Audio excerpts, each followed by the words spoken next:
சொல்லுங்க ஐயா. அனைவருக்கும் வணக்கம். தொடங்கிடலாமாங்க? ஐயா தொடங்கலாமா நம்ம? ஓமையா நாங்கள் ஒரு வணக்க பாடலை படிச்சு போட்டு துவங்குவோமா?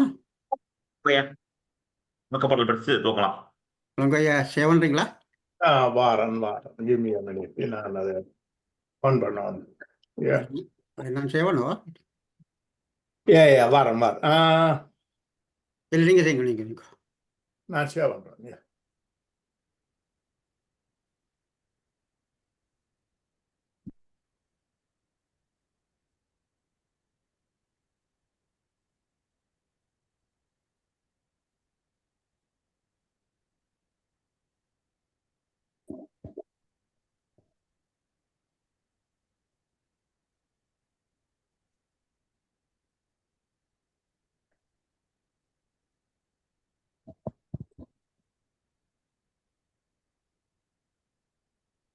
சரி, தெரியுதானே?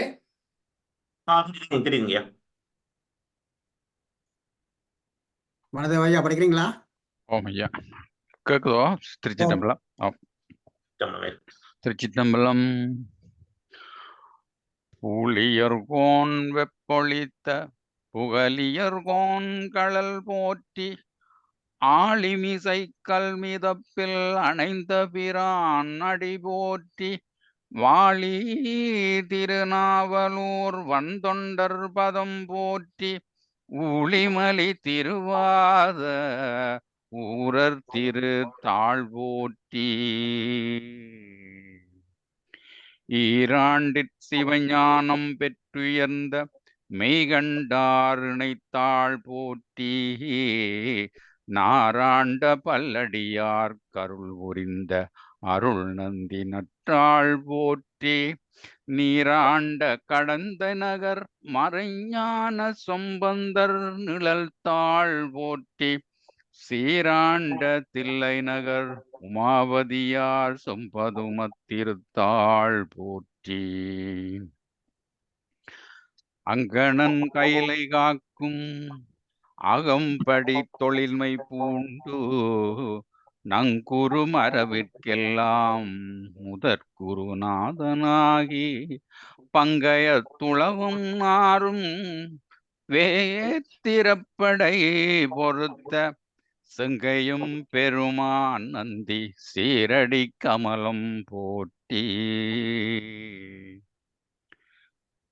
தில்லை வாழந்தணரே முதலாக சீர்வடைத்த தொல்லையதாம் திருத்தொண்ட தொகையடியார் பதம் போற்றி ஒல்லையவர் புராண கதை உலகறிய விரித்துரைத்த செல்வமலி குன்றத்தூர் சேக்கிழாரடி போற்றி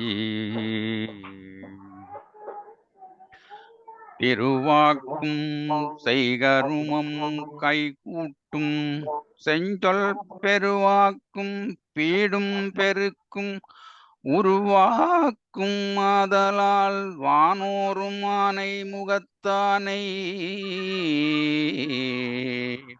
காதலால் குப்புவர்தம் கை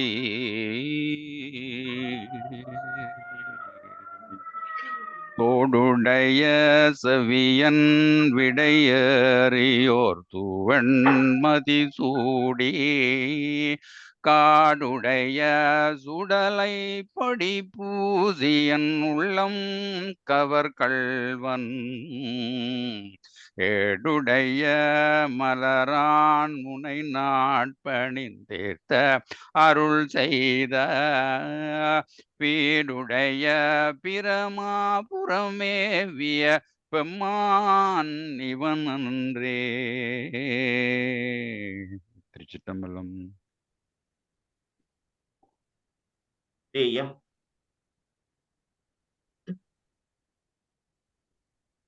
இன்றைய வகுப்பு தொடங்குவதற்கு முன்பு ஒரு சில அறிவுறுத்தல்கள்.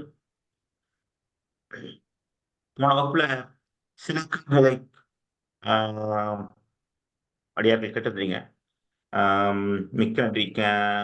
ரொம்ப சந்தோஷமா இருக்கு இந்த மாதிரி கேள்விகளை கேட்டு அதன் மூலமா நம்ம வந்து கற்று சிந்திப்பது என்பது நல்ல ஆரோக்கியமான விஷயம். உண்மையில் நாங்கள் வரவேற்கிறோம் அது போன்ற கேள்விகளை. என்ன ஒன்றுனா கேள்விகளை வந்து நீங்க வந்து வகுப்பு முடியும் போது கேட்கலாம், அல்லது நீங்க வாட்ஸ்அப் குரூப்ல வந்து அந்த சைவ சித்தாந்த அறிமுக வகுப்பு அப்படின்னு ஒரு வாட்ஸ்அப் குரூப் இருக்கு. இல்லைன்னா நீங்க உங்களுக்கு அந்த லிங்க் அனுப்புறேன் நான். அந்த லிங்க்ல ஜாயின் பண்ணிட்டு உங்க கேள்விகளை அதில் கேட்டீங்கன்னா எப்போ நமக்கு சமயம் கிடைக்குதோ அதில் வந்து பதில் சொல்லலாம். 2-3 கேள்விகள் நண்பா அனுப்பியிருக்கீங்க. கண்டிப்பா அதுக்கு உண்டான பதில்களை எங்களுக்கு தெரிந்தவரை உள்ளது உங்களுக்கு தாராளமா சொல்லலாம். ஒண்ணும் வந்து கிடையாது. ஒரே ஒரு வேண்டுகோள், கேள்விகளை வந்து நம்ம இப்ப இருக்கிற ஜூம் சேட்ல போடாம வகுப்போட கடைசி பகுதியில ஒரு 10 நிமிடம் நம்ம ஒதுக்கலாம் கேள்விகளை கேட்டு நம்ம சிந்திக்கிறதுக்கு. அது உண்மையிலேயே ஆரோக்கியமான விடயம். அதை நம்ம கண்டிப்பா செய்யலாம். கடைசியில கேளுங்க. அந்த அந்த அந்த கேள்விகளுக்கு உண்டான பதிலை நம்ம முடிஞ்சா உடனே கொடுக்கலாம். இல்லைன்னா நம்ம அதுக்கு உண்டான கேள்வி பதில்களை தயார்படுத்தி கொண்டு வந்து கொடுக்கலாம். ரைட்டுங்களா? நன்றி. இப்ப அடுத்த நேரடியாக வகுப்பு போயிடலாம்னு நினைக்கிறேன்.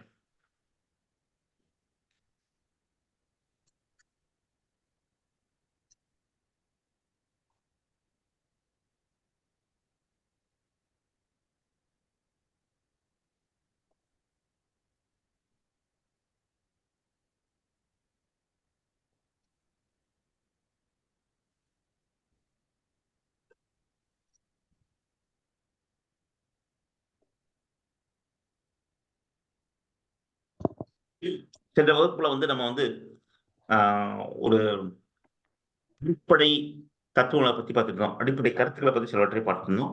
அதை இப்போ ஒரு ஒரு மீள் பார்வையா பார்த்துடலாம் நம்ம. போன வகுப்புல வந்து நம்ம வந்து அறிவு என்பது என்ன அப்படிங்கிறதுக்கு ஒரு ஒரு ஒரு வரையறை பார்த்தோம். அது உள்ளத்தினுடைய திரிபு, உள்ளத்தில் ஏற்படக்கூடிய மாற்றம் அப்படிங்கிறது தான் நம்ம அறிவு என்பதற்கான வரையறையை பார்த்தோம். அந்த அறிவு எப்படி பெறுவது என்பதற்கு 3 வழிவகைகளை சொன்னாலும், கற்பனை, பிரமாணம், உள்ளுணர்வு. இந்த கற்பனையும் உள்ளுணர்வும் தனிப்பட்ட நபர்கள் சார்ந்தது அப்படிங்கிறதுனால அதை வந்து நம்ம வந்து கருத்துல எடுத்துக்க முடியாது. அதாவது ஒரு விவாதங்களுக்கு எடுத்துக்கொள்ள முடியாது. ஆகையால் பிரமாணம் மட்டும்தான் நமக்கு வந்து அறிவு பெறுவதற்கு உண்டான வழிமுறை. இது தவிர வேற வழிமுறை அது இருக்கிறது இல்லை. இருந்தாலும் அதை வந்து நம்ம வந்து அறிவு பரப்புல விவாதத்துக்கு எடுத்துக்கொள்ள முடியாது அப்படிங்கிறது தான் அதோட சாராம்சம். இந்த பிரமாணங்கள் நிறைய பிரமாணங்கள் இருக்கு. ஆனா நம்ம பார்த்தது காண்டல், கருதல், ஆகமம். அதாவது காட்சி, கருதல், ஆகமம் அப்படின்னு சொல்லுவாங்க. பல பேர்ல சொல்றாங்க. அதோட பொருள் ஒண்ணுதான். காட்சி பிரமாணம், இந்த பிரதிக்ஷ பிரமாணம் அப்படிம்பாங்க. கருதல் பிரமாணம் ஒரு ஒரு ஒரு உள்ளது, நெருப்பு இருந்தா புகையும் அப்படிங்கிற மாதிரி ஒரு கருதி கொள்வது. ஆகம பிரமாணம் பெருவாரியான அறிவுஜீவிகள் சொல்றது, அல்லது பெரிய புலவர்கள் சொல்றது, இதெல்லாம் வந்து நாம் அப்படியே எடுத்துக்கிறது. இது வந்து ஆகம பிரமாணம். இது பார்த்தோம். அதுக்கப்புறம் நம்ம தர்க்கம்னா என்னன்னு பார்த்தோம். தர்க்கம் அப்படிங்கிறது வந்து நம்ம எது சரி எது தவறு என்று நமக்கு எட்டிய அறிவை உராய்ந்து பார்க்கும் ஒரு கருவி. இவ்வளவுதான் தர்க்கம் சொல்றது. அதுல 3 கூறுகளை பார்த்தோம். வரையறை, கால நிர்ணயம், ஆதார நியாயம். இது 3 அதோட தர்க்கத்தோட வரையறை. அது தர்க்கம் வருவதற்கு உண்டான காரணம், அந்த காரணத்திற்கு உண்டான ஆதாரம். இந்த 3 கூறுகளை வச்சுதான் ஒரு தர்க்கம் அப்படிங்கிறது நடத்தணும் அப்படிங்கிறது ஒரு தர்க்க சாஸ்திரத்திலிருந்து எடுத்து ஒரு பகுதி பார்த்தோம். கடைசியா நம்ம பார்த்தது வந்து நம்ம ஐயா இளங்கோவன் ஐயா எடுத்தது தத்துவம்னா என்ன அப்படிங்கிறதுக்கு உண்டான ஒரு சிறிய விளக்கத்தை அதை பார்த்தோம். அதை சிந்தித்து பகுத்தறிந்து உண்மையை எடுத்து சொல்வதுதான் தத்துவம் அப்படிங்கிற வரையும் நம்ம போன வகுப்புல பார்த்தோம். சரி, இந்த வகுப்புல இப்ப பார்ப்போம். இது வந்து போன வகுப்போட சின்ன சாராம்சம் மட்டும்தான். சரி, இந்த வகுப்புல என்ன பார்க்க போறோம் அப்படின்னா, தத்துவம் என்பது மனிதனுக்கு எதற்கு அப்படிங்கிற கேள்வியோட நம்ம ஆரம்பிப்போம். ஏன்னா எல்லாருமே இருக்காங்க, சொல்லுவாங்க ரொம்ப தத்துவம் பேசுறான் அப்படிங்கிற மாதிரி. நம்ம தத்துவம் பேசினாலே நம்மளை வந்து ஏதோ வாழ்க்கையில கடைசி கட்டத்தில் இருக்கிற மாதிரி அப்படிங்கிற ஒரே எல்லாம் எடுத்துக்கிறாங்க. தத்துவங்கிறது அப்படி கிடையாது. எந்த சிந்தனை இருந்தாலும் அதனோட ஆழ்ந்த சிந்தனையின் வெளிப்பாடுதான் தத்துவம் என்பது நம்ம வரையறையிலே நான் பார்த்திருக்கோம். நம்ம தத்துவத்தோட ஒரு டெஃபினேஷன் வரையறை அப்படிங்கிறதுலேயே நான் பார்த்திருக்கோம். இது மாதிரி சிந்திக்க முடியாதவர்கள் தான் தத்துவத்தை பத்தி வெளியில வந்து இது மாதிரி ஐயோ இது தத்துவம் பேசுறாங்க அப்படிங்கிற மாதிரி ஒதுக்கி தள்ளுறது. அது மாதிரி ரொம்ப சிந்திக்க தெரியாதவங்களுக்கு தத்துவங்கிறது விளங்காது. அவங்களோட எண்ணங்கள் எப்படி இருக்குன்னா ரொம்ப தெளிவற்றுதான் இருக்கும். இதுவா அதுவா இதுவா அதுவான்னு ரொம்ப ஒரு மாதிரி மயங்கி திரிவார்கள். அதனாலதான் இந்த ஆழ்ந்த சிந்தனை அப்படிங்கிறது கண்டிப்பா எல்லாருக்கும் இருக்கும், இல்லாம இருக்காது. பெரும்பாலான மக்களுக்கு இந்த ஆழ்ந்த சிந்தனைங்கிறது கண்டிப்பா இருக்கும். அந்த சிந்தனையின் ஒரு ஒரு ஒரு நீட்சி தான் தத்துவம் அப்படின்னு சொல்றது. சில பேர் வந்து தத்துவம் எங்களுக்கு தேவையில்லை அப்படின்னு சொல்றவங்களுக்கு வந்து அந்த சிந்தனையை விட்டு அவங்க விலகி போறாங்க அப்படின்னு அர்த்தம். ஏன்னா அவங்களோட சிந்தனை நம்ம நம்ம சிந்திக்கிறது சரியா தப்பா அப்படிங்கிறது அவங்களுக்கே ஒரு மயக்கம் இருக்கும். அந்த ஒரு ஒரு மயக்கத்துல வந்து அந்த சிந்தனையை வந்து வெளியில கொண்டு வந்து விவாதிக்க கூட தயாரா இருக்க மாட்டாங்க. அப்ப என்ன சொன்னாங்க, நமக்கு தெரிஞ்சது மட்டும்தான் நமக்கு சரி. அதோட விட்டுருவோம். வேற யார்ட்ட நான் என்னோட சிந்தனை யார்ட்டயும் போய் நான் போய் உராய்ந்து பார்க்க வேண்டிய அவசியம் இல்ல. நான் எனக்குள்ளேயே இருந்துக்கிறேன் நானு. இன்னும் ஒரு அகவயமா இருந்துருவாங்க. அவங்களோட எண்ணங்கள் அவங்களுக்கு மட்டும் தான் சரி அப்படிங்கிற மாரி இருக்கும். அந்த அந்த சிந்தனையோட ஒரு ஒரு பொருள வந்து வெளியில வந்து அ கொண்டு வந்து உராய்ந்து பார்க்க மாட்டாங்க. அந்த லெவல்ல இருப்பாங்க. பெரும்பாலானவங்க எல்லாருமே வந்து அவங்க சிந்தனைகளை ஒரு சிந்தனையின் ஆழத்தை வந்து பிறர்கிட்ட சொல்லி, அத வந்து அவங்க வந்து ஒரு உராய்ந்து பார்த்து அத தத்துவமா கொண்டு வராங்க. தத்துவங்கிறது எல்லா துறையிலும் இருக்கும். நீங்க ஐடி இண்டஸ்ட்ரியில எடுத்தாலும் சரி, மெடிசின் இண்டஸ்ட்ரியில எடுத்தாலும் சரி, எல்லா இண்டஸ்ட்ரியிலயும் தத்துவங்கிறது கண்டிப்பா இருக்கும். அது அது இல்லன்னா நம்ம வந்து ஆ அ அந்த அந்த அந்த துறைங்கிறது ஒரு ஒரு மேம்பாடு அடையவே அடையாது. தத்துவம் ஆரம்பிக்கும்போது அது அது ஒரு ஒரு கற்பனையா தான் ஆரம்பிக்கும். எப்படின்னா, ஆம் ஒரு ஒரு ஒரு உதாரணம் சொல்லலாம்னு வச்சுக்கங்களேன். இது வந்து நம்ம ஜெயமோகன் ஐயாவோட ஒரு நல்ல உதாரணம். இந்த தத்துவம் எப்படி விரிவடைகிறது அப்படிங்கிறதுக்கு உண்டான ஒரு உதாரணம் சொல்லியிருப்பாரு. ஒரு ஈட்டி எறிதல்ல வந்து ஒருத்தன் ஓடி வந்து ஈட்டிய ஒரு ஒரு ஒரு 30 டிகிரி ஆங்கிள்ல கையில புடிச்சுட்டு வேகமா ஓடிருவான். ஓடி வந்துட்டு அந்த ஈட்டிய விட்டு எறிவான். அந்த ஈட்டிய விட்டு எறியும்போது, அவன் என்ன வேகத்துல எடுத்துட்டு தூக்கிட்டு வந்தானோ, அதே வேகத்துல அந்த ஈட்டி வந்து கொஞ்சம் தூரம் போய் கீழ விழும். இந்த அ இவன் கைய விட்டு போன தூரம் ஈட்டி. அது சரி. அது சிந்தனை. அந்த சிந்தனையிலிருந்து அவனோட அ கற்பனைய வந்து ஒரு ஒரு வீச்சா குடுக்குறான். அந்த வீச்சுல வெளிப்படுறது தான் தத்துவம். இப்படித்தான் முன்னேறுறது. இந்த தத்துவங்கிறது கொஞ்சம் கொஞ்சமா டெவலப் ஆகுறது. இந்த வகையில தான் டெவலப் ஆகுது. இது இது ஒரு ஒரு ஒரு ஒரு ஒரு விதமான லாஜிக் இருக்கும். அந்த அவன் அவன் அந்த அந்த எறிந்த ஈட்டி எங்க போய் விழுகுது வரையும் அந்த அந்த தர்க்கம் வந்து அப்படியே நிக்கும். சரிங்களா? அ இதுதான் தத்துவங்கிறது எப்படி நமக்கு மனசுக்குள்ள நம்ம கொஞ்சம் கொஞ்சமா வந்து ஆ டெவலப் ஆகி வருது அப்படிங்கிறதுக்கு உண்டான ஒரு சின்ன உதாரணம் தான் அது. இது வந்து எல்லா துறையிலும் கண்டிப்பா இருக்கும். ஆ சில பேர் வந்து இல்ல தத்துவம் சொல்லிட்டு ஒரு ஒரு நம்ம கருத்து சொல்லிட்டோம்னா அதுல விவாதிப்பாங்க. சரி, தவறுன்னு சொல்லுவாங்க. அதனால நமக்கு ஒரு அசிங்கமாயிரும். அப்படின்னு கூட சில பேர் நினைச்சுட்டு அவங்களோட ஆழ்ந்த சிந்தனைய வந்து வெளியில சொல்ல மாட்டாங்க. அ அதுதான் அப்ப கொஞ்ச நேரத்துக்கு முன்னாடி சொல்லியிருந்தேன் நானு. இது இது எப்படின்னா இந்த தத்துவங்கிறது ஒரு ஒரு ஒரு கற்பனையிலேயே பேசிட்டு இருந்தோம்னு வச்சுக்கங்களேன், அது யாருக்குமே ஒரு பெரிய ஒரு இன்ட்ரெஸ்ட் வர்றதில்ல. ஒரு ஒரு ஒரு ஒரு அ ஒரு ஆர்வம் யாருக்கும் வர்றதில்ல. இப்ப ஒண்ணும் கிடையாது. இப்ப நம்ம வந்து அ சம்பந்தமே இல்லாம ஏதோ மார்ஸ் அப்படிங்கிறதுல கோள்ல ஏதோ நடக்குது அப்படின்னு நம்ம ஒரு ஒரு தத்துவம் சொல்லி, அதுல நம்ம வந்து ஒரு ஒரு தர்க்கம் பண்ண ஆரம்பிச்சோம்னு வச்சுக்கங்களேன், விவாதம் பண்ண ஆரம்பிச்சோம்னு வச்சுக்கங்களேன், யாருக்கு அதுக்கு அதுல என்ன பயன்? யாருமே அத பத்தி கவலைப்பட கூட மாட்டாங்க. இதே நேரம் அ எ நம்ம நடைமுறை வாழ்க்கையில் உள்ள சில விஷயங்களை வந்து நம்ம வந்து ஒரு தத்துவமா கொண்டு வரும்போது, எல்லாருமே அதுல வந்து அவரவரோட கருத்துக்களை சொல்ல ஆரம்பிப்பார்கள். அப்படி சொல்ல ஆரம்பிக்கும்போது தான் அந்த தத்துவம் வந்து ஒவ்வொருத்தருக்கும் அந்த ஆர்வம் வர ஆரம்பிக்கும். அந்த சிந்தனை போக்குல. இது வந்து எல்லா எல்லா துறைகள்லயும் இருக்கும். இல்லாம இருக்கவே இருக்காது. இல்லன்னா இல்லன்னா அந்த துறை வந்து டெவலப் ஆகவே ஆகாது. மருத்துவத்துறை எடுத்தாலும் சரி, அதுல அதோட ஆழ்ந்த சிந்தனை இருக்க கண்டு தான் மருத்துவத்துறை வந்து வளர்ச்சி அடைய ஆரம்பிக்குது. இல்லன்னா அந்த மருத்துவத்துறை அங்கேயே தேக்கம் கண்டு நின்றுவிடும். அதுதான் அந்த அந்த அந்த அந்த மருத்துவத்துறையோட அ தேவை. அந்த மருத்துவத்துறையோட தேவை வந்து நம்ம மனிதனோட சிந்தனை. அந்த சிந்தனை வர்றதுக்கு தத்துவங்கிறது கண்டிப்பா மனிதனுக்கு தேவை அப்படிங்கிறது. சரி. தத்துவத்தின் புதுமையான பண்புகள் அப்படிங்கிறத நம்ம பார்க்கணும். சரி, ஒரு ஒரு தத்துவம்னா எப்படி இருக்க போகுது அப்படிங்கிறது ஒரு ஒரு பொதுப்படையான ஒரு ஒரு பண்புகள். இப்ப நான் போட்டிருக்க வெறும் ஒரு ஒரு 4, 5 பாயிண்ட் தான் போட்டிருக்கேன் நானு. ஆனா இதுக்குள்ள நிறைய இருக்கு. சிலர் வந்து சில வேற வேற விதமா கூட சொல்லுவாங்க.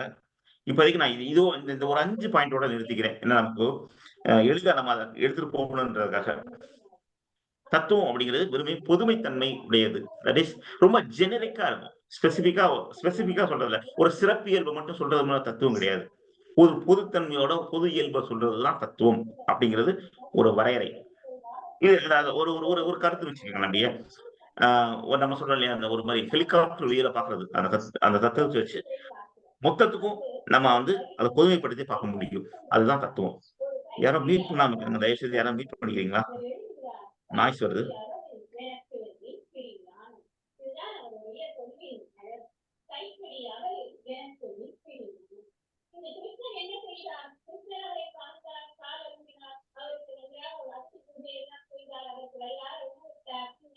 நீ நாய்ஸ் வந்துட்டு இருக்குங்க, மீட் பண்ணுங்களேன். பஞ்சாஜரம் ஐயா, தயவு செய்து மீட் பண்றீங்களா? Right, okay okay. நன்றி நன்றி ஐயா. அடுத்த இன்னொன்று நித்தியமாக இருப்பது. சொல்லக்கூடிய தத்துவம் வந்து எல்லா காலத்துக்கும் பொருத்தமாக இருக்க வேண்டும். சில தத்துவங்கள் வந்து சில காலத்துல பொருந்தி வரும், சில காலத்துல அதை விவாதம் செய்து அந்த அந்த கருத்து வந்து வேறொரு பரிமாணத்தை அடையும். எப்படி சொல்றது, நம்ம ஒரு தீசிஸ் ஒரு ஆன்டி தீசிஸ் ரெண்டும் சேர்ந்து ஒரு சிந்தசிஸ் அப்படின்னு வருதுன்னு ஒரு ஆங்கிலத்தில் சொல்லுவாங்க. அது மாதிரி ஒரு ஒரு ஒரு தத்துவம் வந்து ஒரு ஒரு கருத்தின் அடிப்படையில் பிறப்பெடுக்கும். சில காலம் அது இருக்கும்.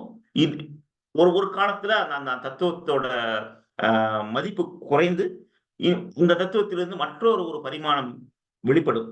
அது ஒரு ஒரு ஒரு தத்துவமா இருக்கும். இப்படி இந்த தத்துவங்கிறது எல்லா காலத்திலும் இருக்கும். சில காலத்துல அது அது சரின்னு இருக்கும், சில காலத்துல அது பரிமாண வளர்ச்சிகளும். இது வந்து தத்துவத்தோட ஒரு பண்பு. எந்த தத்துவமானாலும் தர்க்கத்திற்கு உட்படுத்தப்பட வேண்டியதுதான். அதாவது நீங்க அறிவு பரப்புல அந்த தத்துவத்தை நீங்க வந்து பேச முடியணும். இப்ப ஒரு உதாரணம் சொல்லலாம். நம்ம வந்து இந்தியாவை ஆண்ட மன்னன் ஒருத்தன் குருடு அப்படின்னு சொல்லிட்டு வச்சுங்களேன். ஒரு ஒரு உதாரணம் சொல்றான். இந்தியாவை ஆளும் மன்னன் ஒருத்தன் குருடு அப்படின்னு சொல்லிட்டோம்னா, அப்ப வந்து நம்ம இந்தியான்னு ஒரு ஒரு நாடு இருக்கான்னு பார்ப்போம், அல்லது இங்க மன்னர் இருக்காரான்னு பார்ப்போம், அவர் குருடான்னு பார்ப்போம், அவர் எந்த காலத்துல இருந்தான்னு பார்ப்போம். இது எல்லாத்தையும் நம்ம பகுத்து பகுத்து பகுத்து பகுத்து பார்த்து அது அது அது ஒரு தர்க்கத்துக்கு உள்ள கொண்டு போவோம். இந்த ஒரு ஒரு பகுத்து பார்க்கக்கூடிய பண்பு வந்து தத்துவத்துக்கு இருக்கும். இது இது வந்து மேலை நாட்டு அறிஞர்கள் சொல்லக்கூடிய ஒரு வரையறை. தத்துவம்னா நீங்க வெறுமனே சொல்றதா கண் மூடித்தனமா நம்பிட்டு போவது கிடையாது. அந்த அந்த தத்துவத்தை வந்து பகுத்து பகுப்பாய்வு செய்து போகணும். அதுல அது ஒவ்வொரு பகுப்பாய்வு செய்யும் போது தத்துவத்தின் கூறுகள் மாறுபடக்கூடாது. சரிங்களா? இப்ப உதாரணம் சொன்னதுதான். இந்தியாவுடைய மன்னர் குருடு அப்படின்னு சொல்லிட்டோம்னா, இந்தியான்னு ஒரு நாடு இருக்கா? ஆமா இருக்கு. இங்க ஒரு மன்னர் இருக்காரா? இல்ல. அப்படின்னா தத்துவம் தப்பு. இல்ல, ஒரு காலத்துல இருந்திருக்காரு. 1420ஆம் ஆண்டு உள்ள மன்னர் குருடு அப்படின்னு சொல்லிட்டோம்னா, சரி 1420ஆம் ஆண்டு ஒரு மன்னர் இருந்தாரா? ஆம் இருந்தார். அவர் குருடா? இருந்தாரா இல்லையா?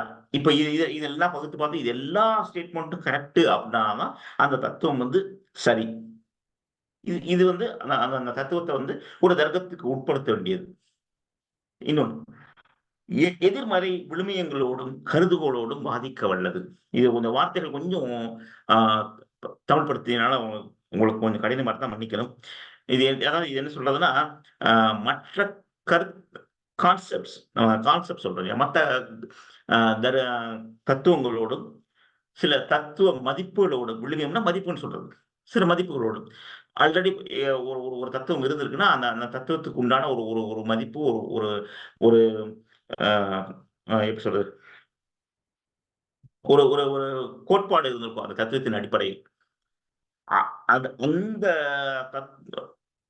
கோட்பாடுகளோடும் இல்ல கான்செப்டுகளோடும் எதிர்த்து வாதிட வல்லது. அதாவது இப்ப நான் ஒரு புதுசா ஒரு தத்துவம் சொல்றேன், இந்த தத்துவம் வந்து நீங்க சொன்ன தத்துவத்தோட தப்பு அப்படின்னா இந்த தத்துவத்தையும் அந்த தத்துவத்தையும் வச்சு வாதிக்க முடியும். இது வந்து நம்ம வந்து ரொம்ப ட்ரெடிஷ்னலா வந்து சைவத்துல வந்து சைவ சித்தாந்தத்துல வந்து இருக்கும். இது பேர் பரபக்கம் சொல்லுவாங்க. சிவஞான சித்தியார்ல பாத்தீங்கன்னா பரபக்கம் சொல்லுவாங்க.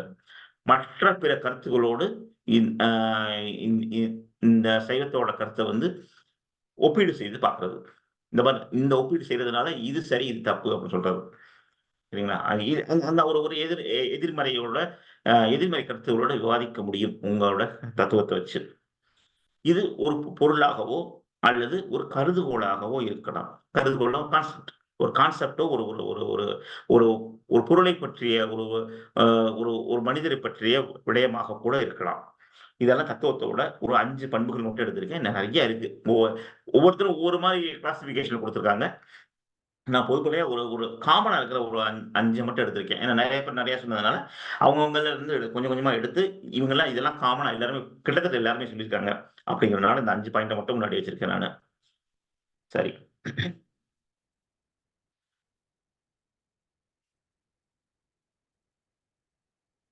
அடுத்து தத்துவத்தோட வகைகள்.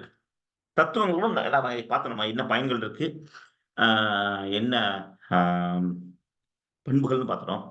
இப்ப இத வகைப்படுத்தலாம். இது வகைப்படுத்துறது ஒவ்வொருத்தரும் ஒவ்வொரு மாரி வகைப்படுத்துறாங்க. ஒவ்வொரு துறைகள்லயும் அத வந்து பிரிச்சு சொல்றாங்க. சரிங்களா?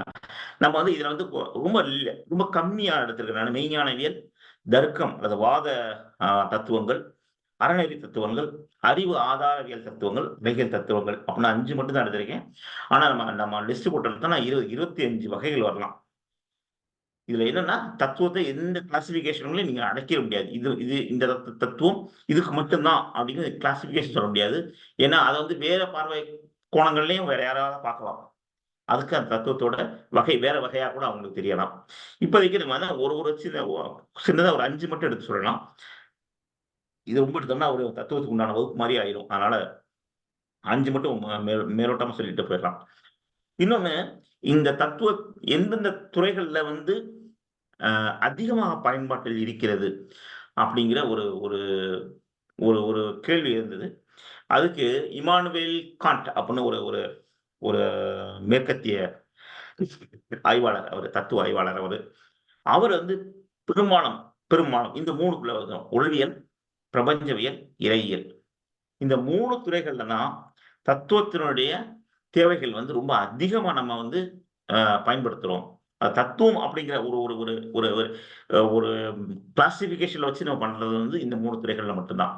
மற்ற துறைகள் எல்லாத்துலயும் இருந்தாலும், அது வந்து சிந்தனை அப்படிங்கிறதோடு முடிஞ்சிருது. அது தத்துவம் வெளிப்படுறது இல்ல. இப்ப ஐடி இண்டஸ்ட்ரியில வந்து ஒரு ஒரு ஒரு புதுசா ஒரு சாஃப்ட்வேர்ல வச்சு, அந்த சாஃப்ட்வேர்ல வச்சு ஏஐல வச்சு ஏதோ ஒண்ணு சொல்றாங்க அப்படின்னா, அது அது அது வந்து அதோட சிந்தனை அப்படிங்கிற நிலையோட நின்றுது. அது தத்துவமா மாறுறது கிடையாது. ஆனா இந்த இந்த 3 துறைகள்லயும் தத்துவம் அப்படிங்கிறது ரொம்ப பிரிடாமினன்ட்டா இருக்குது அப்படிங்கிறது. அப்படின்னு சொல்றாரு. அதுதான் அவர் சொல்லியிருக்காங்க. அதுதான் இமானுவேல் காண்ட் வந்து சொல்லியிருப்பாரு. இந்த துறைகள்ல தான் அதிகமா வந்து இருக்குது அப்படின்னு சொல்லி. சரி. இது வந்து ஒவ்வொரு தத்துவங்களுடைய ஒரு ஒரு வகையில மட்டும் சின்னதா பார்த்துட்டு போயிடலாம். ரொம்ப நேரம் அதுக்கு டைம் எடுக்க வேண்டிய அவசியம் இல்ல. சரி. இத வந்து பிரபஞ்சவியல் தத்துவம் அப்படிங்கிறதுல சரி மெய்ஞானவியல் தத்துவத்துல என்னன்னா, உண்மையான அ எப்படி சொல்றது? உண்மையான ஞானம் அப்படிங்கிறதுக்கு உண்டானது தான் மெய்ஞானவியல் அப்படிங்கிறது. அதாவது அ இது வந்து எல்லா இடத்துலயும் ஒரு ஒரு அறிவுசார் பரப்புல உள்ளது. அப்படிங்கிறது தான் மெய்ஞானவியல் தத்துவம் அப்படிங்கிறது. இதுல வந்து நீங்க ஸ்லைஸ் பண்ணி நீங்க இப்படிதான் இருக்கணுமா, அப்படிதான் இருக்கணுமான்னு நீங்க வந்து பிரிச்சு பார்க்க முடியாது. இந்த மெய்ஞானவியல் தத்துவங்கள. பெரும்பாலும் இது வந்து பிரபஞ்சவியல், அது இறையியல் துறையில தான் இருக்கும். பிரபஞ்சத்த பற்றிய ஒரு ஒரு அறிவா இருக்கும். அல்லது இறைவன் பற்றிய ஒரு அறிவா இருக்கும். அதனால தான் இத ரொம்ப பிரிச்சு நீங்க ஆய்வெல்லாம் செய்ய முடியாது.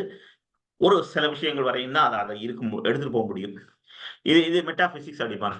வெஸ்டர்ன் பிலாசபில மெட்டாபிசிக்ஸ் அப்படின்னு போயிருவாங்க. அ நெறைய ஒரு ஒரு ஒரு காலகட்டத்தில வந்து மேற்கத்திய தத்துவவாதிகள்லாம் அந்த மெட்டாபிசிக்ஸ்லாம் தனியா ஒதுக்கி தள்ளிட்டு போயிருவாங்க. இது மெட்டாபிசிக்கல் நான்சென்ஸ் அப்படிம்பாங்க அது பேரு முன்னாடி. இதுக்கப்புறம் வந்து வந்து இந்த இந்த அந்த ஆ கிறிஸ்டியானிட்டி இது மாரி மிஷன்ஸ் எல்லாம் நெறைய வளர்ந்ததுக்கு அப்புறம் வந்து அவங்களோட பார்வை வந்து மாற ஆரம்பிச்சு, இந்த மெட்டாபிசிக்ஸ்ங்கிறது வந்து அவங்க சேர்த்துக்கொண்ட ஒரு சேர்த்துக்கொண்டதா எடுத்துக்கிட்டாங்க அதுல. இது வந்து சில தத்துவங்கள் வந்து வாத தத்துவமா கூட எடுத்துக்கலாம். நான் முன்னாடி சொன்ன மாதிரி இந்த கிளாசிபிகேஷன் யார் யார் என்னென்ன பார்வையில பார்க்குறாங்களோ அந்த பார்வையில மாறுபடும். இப்போதைக்கு நம்ம வந்து மெய்ஞானவியல் அப்படிங்கிறதுக்கு வந்து ஒரு ஒரு 3 பிரைமரியா பார்த்துருவோம். முக்கியமான 3 பார்த்துருவோம். சரி. இந்த 3 மெய்ஞானவியல் தத்துவம் பார்க்கறதுக்கு முன்னாடி ஒரு சின்ன ஒரு அவுட்லைன் சொல்லிடுறேன்.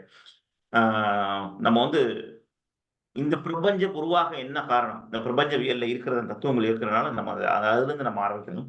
இந்த பிரபஞ்சம் உருவாக ஒரு பொருள் முதல்ல வந்திருந்ததா?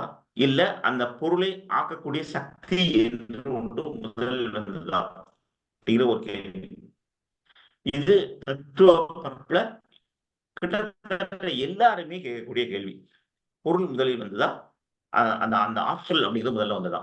மேட்டர் வெர்சஸ் ஸ்பிரிட் அப்படிம்பாங்க இதுக்கு. சரிங்களா? சில பேர் வந்து இல்ல பொருள் தான் முன்னாடி வந்துச்சு. அந்த பொருள் இருந்து ஆற்றல் வந்து அந்த அந்த அந்த ஆற்றல் தான் அந்த பிரபஞ்சம் உருவானது அப்படிங்கிற ஒரு கருத்து சொல்லுவாங்க. மற்றவர்கள் என்ன சொல்லுவாங்க, பொருள் வந்துருச்சு. ஆனா ஆற்றல்ன்றது அதுக்கு முன்னாடியே இருந்துச்சு. இருந்ததுனாலதான் வந்து அது வந்து அந்த பொருள் மேல செயல்பட்டு உலகத்தை உருவாக்கியது. அந்த பொருள் 2வதா வந்ததுனால வர்றதுக்கு முன்னாடி ஆல்ரெடி அந்த அந்த அந்த ஆற்றல் அப்படிங்கிறது இருந்துச்சு அப்படிம்பாங்க. இது நம்ம தமிழ்ல சொல்வது பொருள் முதல்வாதம், கருத்து முதல்வாதம் அப்படிம்பாங்க. சரி, இப்ப பொருள் முதல்வாதத்துக்கு சொல்லிடுறேன். இந்த பஞ்சபூத சேர்க்கையால் தான் உலகம் எல்லாம் விளைந்தன. அது வந்ததுக்கு உண்டான அடிப்படை காரணம் பஞ்சபூதங்கள் தான். இது பொருள் முதல்வாதம் அப்படின்னு சொல்றவங்களோட கருத்து. சரிங்களா? இதுல ஒரு சிறப்பா வந்து கிமுங்கிற 6ஆம் நூற்றாண்டுல வந்து தேல்ஸ் அப்படிங்கிறவர் வந்து சொல்றாரு. இவர் கிரேக்க அறிஞர். உலக பொருள்கள்லாம் தண்ணீர் தான் முதன்மையானது அப்படின்னு. இது அவரோட கான்செப்ட். ஏன்னா தண்ணீர் வந்ததுனாலதான் மொத்த உலகமே வந்துச்சு அப்படிங்கிறது அவரோட ஒரு ஒரு கான்செப்ட். நம்ம அதான் சொல்லலாம். அந்த கான்செப்டை வந்து எல்லாத்தையும் ஒரு ஒரு அகாடமிக்கலா மட்டுமே பார்ப்போம் நம்ம. இது வந்து நம்ம கான்ட்ரா பண்றதுல அர்த்தம் கிடையாது. அவர் சொன்ன கருத்து அந்த கருத்து வாங்கிட்டோம். இதே கருத்து வந்து திபெத்தியன் கல்ச்சர்லயும் இதே கருத்து இருக்கு. உயிர்கள் எல்லாம் தண்ணீர்ல இருந்துதான் உருவானது அப்படிங்கிறது ஒரு திபெத்தியன் ஒரு ஒரு ரிலீஜியஸ் புக்கோட கான்செப்டும் கூட. ரைட்டுங்களா? அது தேர்ஸ்க்கு முன்னாடி இருந்ததா அதுக்கப்புறம் வந்துதான் தெரியாது. நான் அந்த புக்ல இருக்கு. அதாவது என்ன சொல்றதுன்னா திபெத்திய மரண நூல் அப்படின்னு ஒன்று இருக்கு. தமிழ்ல அந்த புக் ஆஃப் டெத் அப்படின்னு சொல்லுவாங்க. அந்த புக்ல வந்து இந்த தண்ணீர் தான் முதன்மையானது உலகுக்கு அப்படின்னு ஒரு கான்செப்டை வந்து எழுதியிருப்பாங்க அவங்க. அந்த அந்த கான்செப்ட் இருக்குது. ஸோ அதாவது அந்த கான்செப்ட் வந்து ஸ்ட்ரெயிட்டாவே நம்ம மறுக்கவும் முடியாது. தேர்ஸ் மட்டும் சொன்னாருன்னு சொல்லி. இன்னொன்னு இந்த பொருள் முதல்வாதத்தில் இன்னொரு அடிப்படை என்ன சொல்லுங்களேன், உலகம் ஆனது அப்படின்னு டெமோக்ராட்டே சொல்லுவார். கிமு 4ஆம் நூற்றாண்டுல அவர் ஒரு கான்செப்ட் இது மாதிரி அணுக்களால் இருந்தது அப்படிங்கிறது. ஆனா அது அந்த ஒரு தியரி வந்து இன்னைக்கு வரையும் சயின்டிஸ்ட்னால கொண்டு வரப்படுது. ஆமா, மொத்த உலகமும் அணுக்களால் ஆனது. இதுல என்ன இருக்குது அப்படிங்கிறது. ஆனா அணுக்கள் வந்ததுனாலதான் சக்தி வந்து உலகம் உலகம் என்பது உருவானதா அப்படிங்கிற ஒரு கேள்வி அந்த இடத்துல தொக்கி நிக்குது. வெறுமனே பொருள்னா இருந்துச்சுன்னா அந்த பொருள் அப்படியே தானே எதிர்க்கணும். ஏன் அது மாறுபட்டு ஒரு உலகமா மாறணும்? இருக்கிற பொருள் அப்படியே இருந்திருக்கணும்ல, இல்லையா? அது மேல ஏதோ ஒரு ஆற்றல் இருந்ததுனால தானே அந்த பொருள் வந்து உருமாறி உலகமா மாறி இருக்கு. இல்லைன்னா சின்ன சின்ன அணுக்களா அப்படியே இருந்திருக்க வேண்டியதானே, இல்லைங்களா? ஒரு அணு தனித்தனியா இருக்குன்னா தனித்தனியா அந்த அணு அப்படியே இருந்திருக்க வேண்டியதானே. ஏன் அது எல்லாம் சேர்ந்து ஒரு ஒரு பொருளா உருவாக்கணும்? அப்ப உருவாக அங்கிருந்து ஏதோ ஒண்ணு இருந்திருக்கு. ஆற்றல்னு ஒண்ணு இருந்திருக்கு. அந்த ஆற்றல்னு ஒண்ணு அப்போ முன்னாடியே இந்த பொருட்கள்லாம் வர்றதுக்கு முன்னாடியே அந்த ஆற்றல்னு ஒண்ணு இருந்திருக்கு. அதனாலதான் வந்து இது உருவாயிருக்கு. இப்படி நம்ம சொல்லணுமா? இந்த வாதத்தை வச்சுதான் கருத்து முதல் வாதம் வருது. That is spirit first. முன்னாடி நம்ம பார்த்து மேகம், இது ஸ்பிரிட். கண்ணுக்கு புலப்படாத ஆற்றல் ஒன்று இருக்கிறது. இதுதான் இந்த பஞ்சபூதங்களை ஒருங்கிணைத்து உலகத்தை உருவாக்கியது. இந்த பஞ்சபூதங்கள் உருவாவதற்கு முன்னாடியே இந்த ஆற்றல் என்பது இருந்தது அப்படிங்கிறதான் ஒரு ஒரு நிலைப்பாடு. நம்ம சாக்ரட்டிஸ் கிமு 4ஆம் நூற்றாண்டுல வந்து ஆரம்பிக்கிறது இதுல இருந்து ஆரம்பிக்கிறாரு. அதேதான் பிளேட்டோவும் சொல்லிட்டு போறாரு. இந்த கருத்து தான் பின்னாடி கிறிஸ்தவர்கள் வந்து அவங்களோட பைபிளில் கொண்டு வந்து சேர்த்துக்கிட்டாங்க அப்படிங்கிறது ஒரு ஒரு கருத்து. அது உண்மையா பொய்யான்னு தெரியாது, அது கருத்து. ஏன்னா இவங்க கருத்து முதல் வார்த்தை வந்து ஸ்ட்ராங்கா வந்து சொல்றது வந்து பைபிள்ல தான் சொல்லுவாங்க. கருத்து முதல்வன் தான், இறைவன் தான் உலகை படைத்தார் அப்படின்னு. ஆனா இதுக்கு முன்ன பின்ன ஒரு ஒரு ஆர்குமெண்ட்லாம் இருக்குது. கருத்து முதலில் தோன்றி அதனால் தான் பொருட்கள் தோன்றியன. அதுக்கு ஒரு உதாரணம் சொல்லுவாங்க. அன்பு அப்படின்றது. நீங்க வந்து இது அன்புங்கிறத நீங்க பார்த்திருக்கவே மாட்டீங்க. ஆனா இந்த அன்புங்கிற கான்செப்ட் வந்து ஒ உயிரினங்களுக்கு இடையில் உண்டாவதற்கு முன்னாடி அன்புங்கிற கான்செப்ட் இருந்திருக்கு. இல்லாம இல்ல. இப்ப உயிரினங்கள்ட்ட அது அது பரவினதுனால இந்த அன்புன்னு சொல்லிட்டோம் நம்ம. அதுக்காக அன்புங்கிறது ஒண்ணு இல்லவே இல்ல. இதுக்கு முன்னாடி இல்லவே இல்லன்னு சொல்ல முடியாது இல்லையா? இருந்துருச்சு அப்படிங்கிறது இந்த கருத்து முதல்வாதிகளோட ஆர்குமெண்ட். சரி. இது 2க்கு இடையில இன்னொன்னு மாட்டுமே. இல்ல கருத்தும் கிடையாது. ஆ இதுவும் கிடையாது. பொருளும் கிடையாது. இயக்கம். உலகம் வந்து மாறிக்கிட்டே இருக்கு. இந்த ஒரு இயக்கம்ங்கிறது கன்டினியூஸா இருந்துகிட்டே இருக்கு. ஒவ்வொரு வினாடியும் இந்த உலகம் அழிந்து கொண்டும் திருப்பி சரி செய்து கொண்டும் வந்துகிட்டே இருக்கு. ஆ இது இது வந்து இயங்கியல் வாதம் அப்படிம்பாங்க. இயங்கியல் தத்துவம் அப்படிம்பாங்க. கருத்து முதல்ல கிடையாது. ஆ பொருளும் முதல்ல கிடையாது. இது இது இதுல இதுல நடந்துட்டு இருக்கிற ஒரு செயல் மாற்றம்னு ஒண்ணு இருக்கு இல்லையா? அந்த மாற்றம் தான் நிலையானது. அதுதான் ஃபர்ஸ்ட். அது வந்ததுக்கு அப்புறம் தான் மற்றது ஃபுல்லா வந்திருக்கு. இந்த கருத்து வர்றதுக்கு முன்னாடி, பொருள் வர்றதுக்கு முன்னாடி மாற்றம்னு ஒண்ணு கான்செப்ட் முன்னாடியே வந்துருச்சு. அந்த மாற்றம் தான் முதல். அப்படிங்கிறது ஒரு தத்துவம். இது ஹெர்டாக்லிஸ் அப்படிங்கிறது ஒரு ஒரு 5th BC-ல சொல்லிட்டாரு. இதே வந்து நமக்கு பின்னாடி வந்து நாகார்ஜுனர் இதே சொல்லியிருப்பாரு. ஆ அதுக்கு இன்னொரு பின்னாடி வந்து நம்ம கிருஷ்ணமூர்த்தி கூட இதே சொல்லியிருப்பாரு. பின்னாடி நீங்க பார்க்க போலாம் அந்த டாபிக்லாம், சில டாபிக்லாம். இவரு சொல்ற ஒரு ஒரு சின்ன ஒரு இங்கிலீஷ் ப்ராவர்ப் சொல்லுவாங்க. You can't step into the same river twice அப்படின்னு. ஓடிக்கொண்டிருக்கிற ஆற்றில வந்து நீங்க ஒரு தடவை இறங்கலாம். 2வது தடவை நீங்க இறங்குனீங்கன்னா, நீங்க அதே ஆற்றில இறங்கி இருக்க மாட்டீங்க. அதுக்குள்ள அந்த தண்ணி கடந்து போயிருக்கும் உங்கள. நீங்க வந்து அது 2வது இன்னும் புதுசா உள்ள தண்ணியில தான் நீங்க கால வச்சிருப்பீங்க அப்படின்னு. இது இது இது வந்து அ உலகத்தோட இயங்கியல் தத்துவம். மாற்றம் எப்பயும் நிலையானது. இவங்களோட ஒரு சின்ன ஆர்குமென்ட்ட நான் சொல்லிர்றேன் நான் இதுல. பொருள் தான் முதல்ல வந்தது அல்லது அ இறைவன் ஆற்றல் தான் முதல்ல வந்தது. அ அப்புட்ன்னா, இது இது ஏன் மாறி மாறி அ ஒன்றை உருவாக்கி, மற்றொன்றை அழிச்சு, இன்னொன்னு உருவாக்கி, மற்றொன்றை அழித்து, இப்படி மாறி மாறி வந்துட்டு இருக்கே! அப்படின்னு ஒரு ஒரு கேள்வி வந்தது. அப்போ வந்து இவரு நாகார்ஜுனரோட கேள்வி இது கேட்பாரு. இறைவன் உலகை எல்லாம் விளையாட்டா படைத்தார்ன்னா, விளையாட்டா அழிப்பார். விளையாட்டா படைப்பார். அப்புட்ன்னா, இந்த இந்த விளையாட்டு பண்றதுக்கு அவருக்கு என்ன நெசசிட்டி இருந்தது? இப்படிங்கிற ஒரு கேள்வியோட தான் நாகார்ஜுனர் வந்து இந்த இயங்கியல் தத்துவத்துக்கு அவரோட ஜஸ்டிஃபிகேஷன் குடுப்பாரு. இது முன்னாடி சொல்லப்பட்டிருந்தாலும், இந்திய தத்துவ முறைப்படியும் இது ஒரு பெரிய ஒரு தாக்கத்தை உண்டு செய்தது. எங்கன்னா புத்தர் காலத்திலிருந்து வந்தது. ஆ இதுல நாகார்ஜுனர் ஒரு பெரிய ஒரு இன்டலெக்சுவல் அவரு. அவரும் இந்த இந்த தத்துவத்துல பெரிய ஒரு புக் எழுதியிருக்காரு. அது பின்னாடி நீங்க வரும்போது நம்ம இளங்கோ ஐயா அந்த அந்த அந்த விளக்கத்த சொல்லுவாரு. சரி. இதுக்கு அடுத்து தர்க்கவாத தத்துவங்கள் 1. இதுவரை பார்த்தது இந்த மெய்ஞானவியல் தத்துவங்கள். இத நம்ம பெருசா வந்து மெய்ஞானவியல் தத்துவத்த பெருசா வந்து நம்ம வந்து அறிவு பரப்புல வந்து அ அ உட்கார்ந்து பகுத்தாய்வு செய்து எது சரி, இது தப்புன்னு பார்க்கவே முடியாது. மெட்டாபிசிக்ஸ் அப்படியே விட்டுருவோம் அத. இது அடுத்த ஒரு வகை. தர்க்கவாத தத்துவங்கள். அதாவது தர்க்க தத்துவம், இந்த வாத தத்துவம்னு சொல்லுவாங்க சில இடத்துல. ஒரு நெறைய வாத தத்துவங்கள் இருக்கு. ஆ நான் இதுல வந்து அ எளிமையா இருக்கணும்ன்றதுக்காக ஒரு 4 மட்டும் முன்னாடி எடுத்துக்கிறேன் நானு. இந்த சர்க்காரியவாதம், சர்க்கரியாவாதம், சூன்யவாதம், மாயாவாதம். இந்த 4 மட்டும் நம்ம பார்ப்போம். இதுல நெறைய இருக்கு. அதனால எல்லாத்தையும் படிச்சிருக்கோம்னா ரொம்ப அதிகமா படிச்ச மாரி இருக்கும். ரொம்ப எக்ஸாஸ்ட் ஆயிருவோம். அதனால தான் இந்த 4 மட்டும் கூட நிப்பாட்டுறேன் நானு. சரி, சர்க்காரியவாதம்னா என்ன? அதாவது நியூட்ரலை அழிக்கவும் முடியாது, ஆக்கவும் முடியாது அப்படின்னு சொல்ற அறிவியல் தத்துவத்தோட அடிப்படை எங்க இருக்குன்னு கேட்டீங்கன்னா, சர்க்காரியவாதத்துல தான் இருக்கும். அதாவது உள்ளது உள்ள பொருள் அழியாது, புதிதாக எதுவும் தோன்றாது. இல்லது தோன்றாது, உள்ளது அழியாது அப்படிங்கிறது தான் சர்க்காரியவாதத்தோட கான்செப்ட். இது இது இப்ப பின்னாடி வந்து எனர்ஜி நெய்தர் பி கிரியேட்டட் நார் பி டெஸ்ட்ராய்டு அப்படின்னு பின்னாடி ப்ரூவ் பண்ணிருப்பாங்க அறிவியல்ல. ஆ இந்த இந்த வாதம் வந்து முன்னாடியே வந்துருச்சு நமக்கு. அதாவது நம்ம அ இந்திய தத்துவ மரபுல இந்த சர்க்காரியவாதத்துல முன்னாடியே இத பத்திய ஒரு விவாதம்லாம் நடந்து இதெல்லாம் முடிஞ்சிருச்சு. இப்போ புதுசா சயின்ஸ்ல வந்து இது இது ஒரு ஒரு வேற ஒரு ஃபார்மா வந்திருக்கு. அதான் சொல்றோனே நம்ம வந்து தத்துவம் வந்து முதல்ல ஒரு கட்டத்துல ஒரு ஒரு ஃபார்ம்ல இருக்கும். இன்னொரு காலத்துல இன்னொரு பரிமாண வளர்ச்சி வந்து இன்னொரு ஃபார்ம்க்கு வரும் அப்படிங்குது. இது ஒரு நல்ல ஒரு ஒரு உதாரணம் அதுக்கு. அறிவியல்ல எப்படி சொல்லியிருக்காங்க, அதுக்கு முன்னாடி நம்ம சர்க்காரியவாதத்துல நம்ம எப்படி சொல்லியிருக்காங்க அப்ப சொல்றது. அதுக்கடுத்து அசர்க்காரியவாதம். இது நம்ம சர்க்காரியவாதத்தோட குவைட் கான்ட்ராஸ்ட் போட்டீங்கன்னா இதை நம்ம சும்மா அதுக்குண்டான எதிர்ப்பதை நிலை தான் எடுக்கும். எதுவுமே இல்லை, எல்லாம் அதுவே தன்னால் வருது, அது வெறுமையிலிருந்தே வருது அப்படிங்கிறது ஒரு ஒரு ஒரு நிலைப்பாடு. இது கௌதம புத்தரோட நிலைப்பாடு கூட இருந்தது முன்னாடி அவரோட புக்ல. அதாவது ஏற்கனவே இல்லாத ஒன்று எப்படி திடீர்னு வந்திருக்க முடியும், அப்ப இருக்கிறது திடீர்னு இங்கே போகணும் இல்ல அப்படின்னு.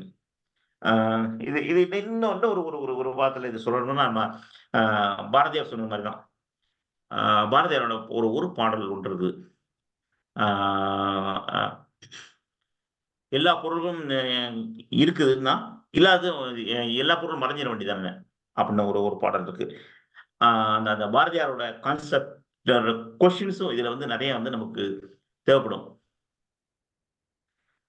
அதையும் நீங்க ஆய்ந்து பாத்தீங்கன்னா அவர் இது மாதிரி ஒரு சில தத்துவங்களை வந்து கேள்வி கேட்டிருப்பார்.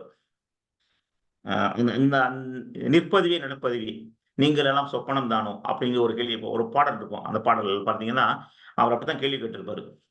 காண்பதெல்லாம் மறையும் என்றால் மறைந்ததெல்லாம் காண்பதென்றோ அப்படிம்பாரு.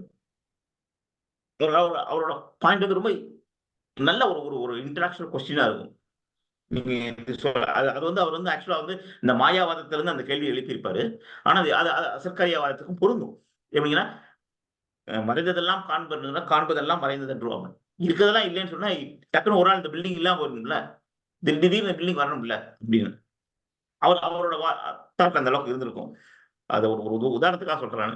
இதுல இருந்து வெறுமையில இருந்தா எல்லாமே வருது. ஸோ வெறுமையில எல்லாம் போயிருது அப்படின்னா இதுக்கு எதுவுமே கிடையாது, ஆதாரம்னு எதுவுமே கிடையவே கிடையாது அப்படிங்கிறது அதுவும் புத்தர். மூன்றாவது சூன்யவாதம். இது நம்ம நாகார்ஜுனர் ஒரு கான்செப்டும் கூட இதுதான்.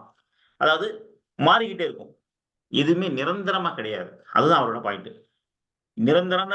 நிரந்தரமான உண்மை அப்படின்னு எதுவுமே கிடையாது, மாற்றம் மட்டும்தான் உண்மை, அதை தவிர எதுவுமே கிடையாது, மற்றதெல்லாம் சூன்யம் கொண்டாரு. ஏன்னா இன்னைக்கு இருக்கிறது நாளைக்கு இருக்காது அப்படின்னா எப்படி அது அந்த அந்த கான்செப்ட்ல இருந்து உண்மையா நிலைச்சு இருக்கிற கான்செப்ட் நீங்க சொல்ல முடியாது இல்லையா? மாறிக்கிட்டே இருக்குங்க. அப்படி என்ன அடிப்படையில வந்து அது வந்து இருக்கு அப்படின்னு சொல்ல முடியும் அப்படிங்கிறது அந்த சூன்யவாதம். எதுவுமே இல்லை அப்படின்ட்டு நத்திங் இஸ் எட்டர்னல் அப்படிங்கிறது அவரோட வாதம். அதுல இவருடைய ஒரு ஒரு ஒரு ரொம்ப பாப்புலரான ஒரு புக் இருக்கு, மூல மத்திய மகாகாரிகான்னு. அதோட தமிழ் வெர்ஷன் கிடையாது, சான்ஸ்கிரிட் வெர்ஷன் இருக்கு, டிரான்ஸ்லேட்டட் வெர்ஷன்ஸ் இருக்கு. அவரோட கான்செப்ட்ல நிறைய கொஸ்டின்ஸ் தான் ஆரம்பிச்சிருப்பாரு. அதாவது கொஸ்டின்ஸ் நம்ம வேத மரபுல உள்ள கான்செப்டுக்குள்ள எல்லா கொஸ்டின்ஸையும் கேட்டுட்டு கொஸ்டினா கேட்டு புத்தரோட சில கான்செப்ட் அதை வெறுமைன்னு சொன்னாரு. இவர் சூன்யவாதம் அதை வந்து ஒரு பரிமாண வளர்ச்சி கொடுப்பாரு. அசர்க்கரியாவாதத்துக்கு ஒரு பரிமாண வளர்ச்சி கொடுத்து சூன்யவாதம் அப்படி கொண்டாடுவார். எதுவுமே கிடையாது அப்படின்னு, மாற்றம் மட்டும்தான் நிரந்தரமானது, மற்றது எல்லாமே வந்து மாறிக்கொண்டே இருக்கும், நீங்க வந்து அது வந்து உண்மையானது நிலையானது அப்படின்னு எடுத்துக்கவே முடியாது அப்படிங்கிறது இந்த சூன்யவாதம் கான்செப்ட். அதுல நம்ம சில ஒரு ஒரு ஸ்டேட்மெண்ட்ஸ் அதுல இருக்கும். இவை அவைகளை உருவாக்குகின்றன, எனவே இவையே அவற்றின் காரணமாக ஆகின்றன. நம்ம விசு டயலாக் மாதிரி இருக்குன்னா எளிதா சொல்லிடுறாங்க. மண்ணுல இருந்து குடம் ஒண்ணு உண்டாகுது இல்லையா? அப்ப குடம் உண்டாவதுக்கு காரணம் மண். சரி, கரெக்ட், மண். அது இதுவரை நம்ம ஸ்டேட்மெண்ட் சரி. இந்த மண்ணுல இருந்து குடம் வராத வரைக்கும், அதாவது இந்த மண்ணுல இருந்து குடம்னு ஒரு கான்செப்ட் வராத வரைக்கும் இந்த மண் காரணம் கிடையாது. ஏன்னா அது உருவாக்கவே இல்லை. வந்ததுக்கு அப்புறம் தான் காரணம் சொல்லுவீங்க. மண் வந்து குடத்தை உருவாக்கவே, மண்ணுல இருந்து குடம் வரவே இல்லை. அப்ப அந்த மண்ணை பார்த்து இதுதான் குடத்துக்கு காரணம்னு சொல்லுவீங்களா? சொல்ல முடியாது. ஏன்னா குடமே அந்த டயத்துல இல்லை. ஆகவே அது அந்த இடத்துல வேலைட் கிடையாது என்பாரு. ஸோ இது மாதிரி ரொம்ப ஒரு முறை டீடைல்டு அனாலிசிஸ் வந்து நாகார்ஜுனர் பண்ணிப்பாரு. நம்ம இந்திய தத்துவ மரபுல இவர் one of the highly intellectual அப்படின்னு சொல்றேன் நான். அந்த அளவுக்கு ஒரு ஒரு ஒரு தெளிவான வாதம். சரி, அதுக்கு அடுத்து மாயாவாதம். இந்த மாயாவாதம்ங்கிறது ரொம்ப பாப்புலர். இது எதுல இருந்து வருதுன்னா நம்ம வேத நூல்கள்ல இருந்து வர்றதுதான். வேத நூல்கள் இந்த ரிக், யஜுர், சாம, அதர்வண வேதங்கள்ல இருந்து வேதவியாசர் தொகுத்து கொடுத்ததுக்கு அப்புறம் வாதராயனார் அப்படிம்பாங்க. சில புக்கில் வந்து பாதராயனார்னு போட்டிருக்கோம். நம்ம நிறைய படிக்கிற இடத்துல வாதராயனார் தான் நமக்கு பார்த்துருக்கோம் நம்ம. இவரோட மாணவர் வந்து கௌடபாதர். இவர் தான் மாண்டூக்கிய காரிகை அப்படிங்கிற ஒரு ஒரு நூல் எழுதுறாரு. இது இது எதுன்னா இந்த வேதங்களில் உள்ள மாயா தத்துவங்களை எல்லாம் தொகுத்து மாண்டூக்கிய காரிகை அப்படின்னு எழுதுறாரு ஒரு நூல். இந்த மாண்டூக்கிய காரிகைக்கும் இந்த மாண்டூக்கிய உபநிடத்துக்கும் ஒரு ஒரு 10% தான் ஒரு ரிலேட்டிவிட்டி இருக்கும். ஆனா அது வேற, இது வேற. மாண்டூக்கிய உபநிஷதம் அப்படிதான் தனியா ஒன்று இருக்குது. ஆனா இந்த மாண்டூக்கிய வேற. இது வந்து மாயாவாதத்தை பத்தி சொல்றது. இவர் எழுதுற அந்த மாண்டூக்கிய காரிகை அடிப்படையில தான் ஆதிசங்கரர் வந்து மாயாவாதம் அப்படிங்கிற ஒரு கான்செப்ட் வந்து கொண்டாடுறாரு. இந்த கான்செப்ட் என்ன கேட்டீங்கன்னா, நத்திங் பட் இந்த உலகமே மாயை அப்படிங்கிற ஒரு ஒரு கான்செப்ட் சொல்றோம். எதுவுமே நிரந்தரம் இல்ல, எல்லாமே மாயை, எல்லாம் மாயைக்குள்ள போயிடும். மாயைங்கிறது நிரந்தரம் இல்ல. எது நிரந்தரமானது? பிரம்மம் மட்டும் நிரந்தரம், அதுதான் அடிபட்டது. இதுதான் அந்த மாயாவாதத்தோட கான்செப்ட். இந்த மாயாவாதத்தோட கான்செப்ட் ரொம்ப டீட்டெயிலா வந்து அடுத்த வகுப்புல வந்து நம்ம பார்ப்போம். ஏன்னா அடுத்த வகுப்புல வந்து இந்திய தத்துவ மரபுல வேத மரபுலாம் பார்க்கும்போது இந்த டீட்டெயிலாம் பார்க்க ஆரம்பிச்சிருவோம். இப்போதைக்கு இது இது ஒரு ஒரு ஒரு ஒரு கிளான்ஸா மட்டும் சொல்லிட்டு போயிடுறேன் நான். மாயாவாதம்னா என்ன அப்படிங்கிறது, எல்லாமே மாயை. இதுல இதுக்கும் சூன்யவாதத்துக்கு என்ன வித்தியாசம்னா, இது எல்லாம் மாயை, ஆனா பிரம்மம் வந்து சத்தியம். எல்லாம் பிரம்மத்துக்குள்ள ஒடிக்கிறோம், அவ்வளவுதான். சோ பிரம்மம்னு ஒண்ணு இருக்குது அப்படிங்கிறது மாயாவாதத்தோட கான்செப்ட். ஆனா அந்த பிரம்மத்தை வந்து நீங்க வந்து வரையறை செய்யவோ ஒரு ஒரு ஒரு கிளாசிஃபை பண்ணவோ முடியாது. ஏன்னா யூனிக், வேர்ல்டுல அதான் யூனிக். அது எந்த பிரபஞ்சத்திலே பிரம்மம் அப்படிங்கிறது யூனிக். அதை எதோட கம்பேர் பண்ணுவீங்க? கம்பேர் பண்ணி சொல்லுவீங்க? எப்படி சொல்லுவீங்க? சொல்லவே முடியாது. அது சொல்ல ஒண்ணாதது அப்படிங்கிறதா அவங்களோட வார்த்தையா இருக்கும். பிரம்மம் அப்படின்னா விளக்க ஒண்ணாதது, சொல்ல ஒண்ணாதது, அது நீங்க கனமானது நிறைய ஒரு ஒரு சொல்றாரு. ஆனா அது அந்த பிரம்மத்தை விளக்க முடியவே முடியாது. ஆனா பிரம்மம்னு ஒண்ணு இருக்கு அப்படிங்கிறது. அதனால சொல்றது இது வந்து மிஸ்டிசிசம். இது வந்து நம்ம வந்து ரொம்ப கேள்வி கேட்க முடியாது, ரொம்ப அறிவுபூர்வமா விவாதிக்கவும் முடியாது. சரி, சில அறநெறி தத்துவங்கள், தத்துவங்களோட அடுத்த வகை சொல்றோம். நம்ம 2 பார்த்துட்டோம். 2 பார்த்ததுக்கு அப்புறம் அறநெறி தத்துவங்கள் பார்க்குறோம். அறநெறி தத்துவங்கள் அப்படின்னா நம்ம சமூக வாழ்க்கைக்கு தேவையான சில விடயங்களை எடுத்துச் சொல்வது. இதுதான் வந்து அறநெறி தத்துவங்கள். இப்ப நம்ம இதுல சொல்றோம், நம்ம ஆத்திச்சூடி அறம் செய்ய விரும்பு அப்படி சொன்ன ஆத்திச்சூடி போகிறோம். அறம் செய்ய விரும்பு 60 சினம், 70 கரவேல், 20 விளக்கேல், இதெல்லாம் சொன்னா இதெல்லாம் அறநெறி தத்துவங்கள். இது வந்து எல்லா காலத்துக்கும் இருக்கும். சிலது அவுடேட் ஆகலாம், மேபி அவருக்கு பண்ண பாசிபிலிட்டி இருக்கு. ஆனா இது அறநெறி. இது இது இது இது வந்து தனி மனிதர்களுக்கும் அந்த சமூகத்துக்கும் உண்டான அறத்தை போதிப்பவை. இது அறநெறி தத்துவங்கள். நிறைய அறநெறி தத்துவங்கள் புக்கு நிறைய இருக்கு. எஸ்பெஷலி தமிழ்லன்னு பாத்தீங்கன்னா நிறைய ஏகப்பட்டது இருக்கு. நம்ம எதை அதை படிக்கிறதுக்கு ஒரு ஒரு என்ன சொல்ல ஒரு ஜென்மம் போதாது. அந்த அளவுக்கு அறநெறி தத்துவங்கள் நிறைய கொடுத்துருக்காங்க. திருக்குறள் ஆரம்பிச்சு நீங்க திருமந்திரம், 14 கீழ்கணக்கு இதெல்லாம் எடுத்து பாத்தீங்கன்னா இதெல்லாம் மனிதனுடைய தனி மனிதனோட ஒழுக்கத்தையும் சமூக ஒழுக்கத்தையும் அவர்கள் வந்து எடுத்து சொல்வதுதான் அறநெறி தத்துவங்கள். இது தத்துவங்கள் அப்படிங்கிற கிளாசிஃபை பண்றாங்க. அதாவது ஏன்னா இது மாறாது. அறம் செய்ய விரும்பு அப்படிங்கிறது எந்த காலத்திலையும் மாற போறது இல்லை. அறம் செய்ய விரும்பு, நீங்க அறம் செய்யுங்க. வாழ்ற வாழ்க்கையில் நீங்க அறம் செய்யுங்கள் அப்படிங்கிறதுதான் அதனோட அதனோட கருத்து. அதனோட அதனோட நோக்கமும் அதுதான். இது ஏன் மாறப்போகுது? மாறுறதுக்கு வழியே இல்லையே. அதனால இந்த அறநெறி தத்துவங்கள் அறநெறிகள் வந்து தத்துவங்களாக நம்ம கிளாசிஃபை பண்ணலாம். சரி, ஒரு சின்ன ஒரு ஒரு கிளான்ஸ் மட்டும் மேற்கத்திய தத்துவங்களை பத்தி சொல்லிட்டு ஐயர்கிட்ட நம்ம இளங்கோன் ஐயர் கொடுத்துடலாம்னு பார்க்குறேன் நான். மேற்கத்திய தத்துவங்கள்ல வந்து ஒரு ஒரு 2-3 வெர்ஷன்ஸ் இருக்குன்னு வச்சுக்கோங்களேன். ஏன் மேற்கத்திய தத்துவங்கள் வந்துச்சு? ஏன் இந்திய தத்துவங்கள் வந்து இந்த அளவுக்கு பாப்புலர் ஆகல? ஏன் மேற்கத்திய தத்துவங்கள் மட்டும் இந்த அளவுக்கு பாப்புலர் ஆச்சு? அப்படிங்கிறதுக்கெல்லாம் சில விளக்கங்கள் அங்கங்க படிக்க வைக்க நமக்கு கிடைக்குது. அதை நான் வந்து இப்ப தொகுத்து தரேன் நான். அதாவது ஒரு 5, 6ஆம் நூற்றாண்டு கிமு நூற்றாண்டுல கிரேக்கர்கள்ட்ட இருந்து தான் இந்த தத்துவம் அப்படிங்கிற ஒரு ஒரு ஒரு கான்செப்ட் வந்து உருவாக ஆரம்பிக்குதுன்னு வச்சுக்கோங்களேன்.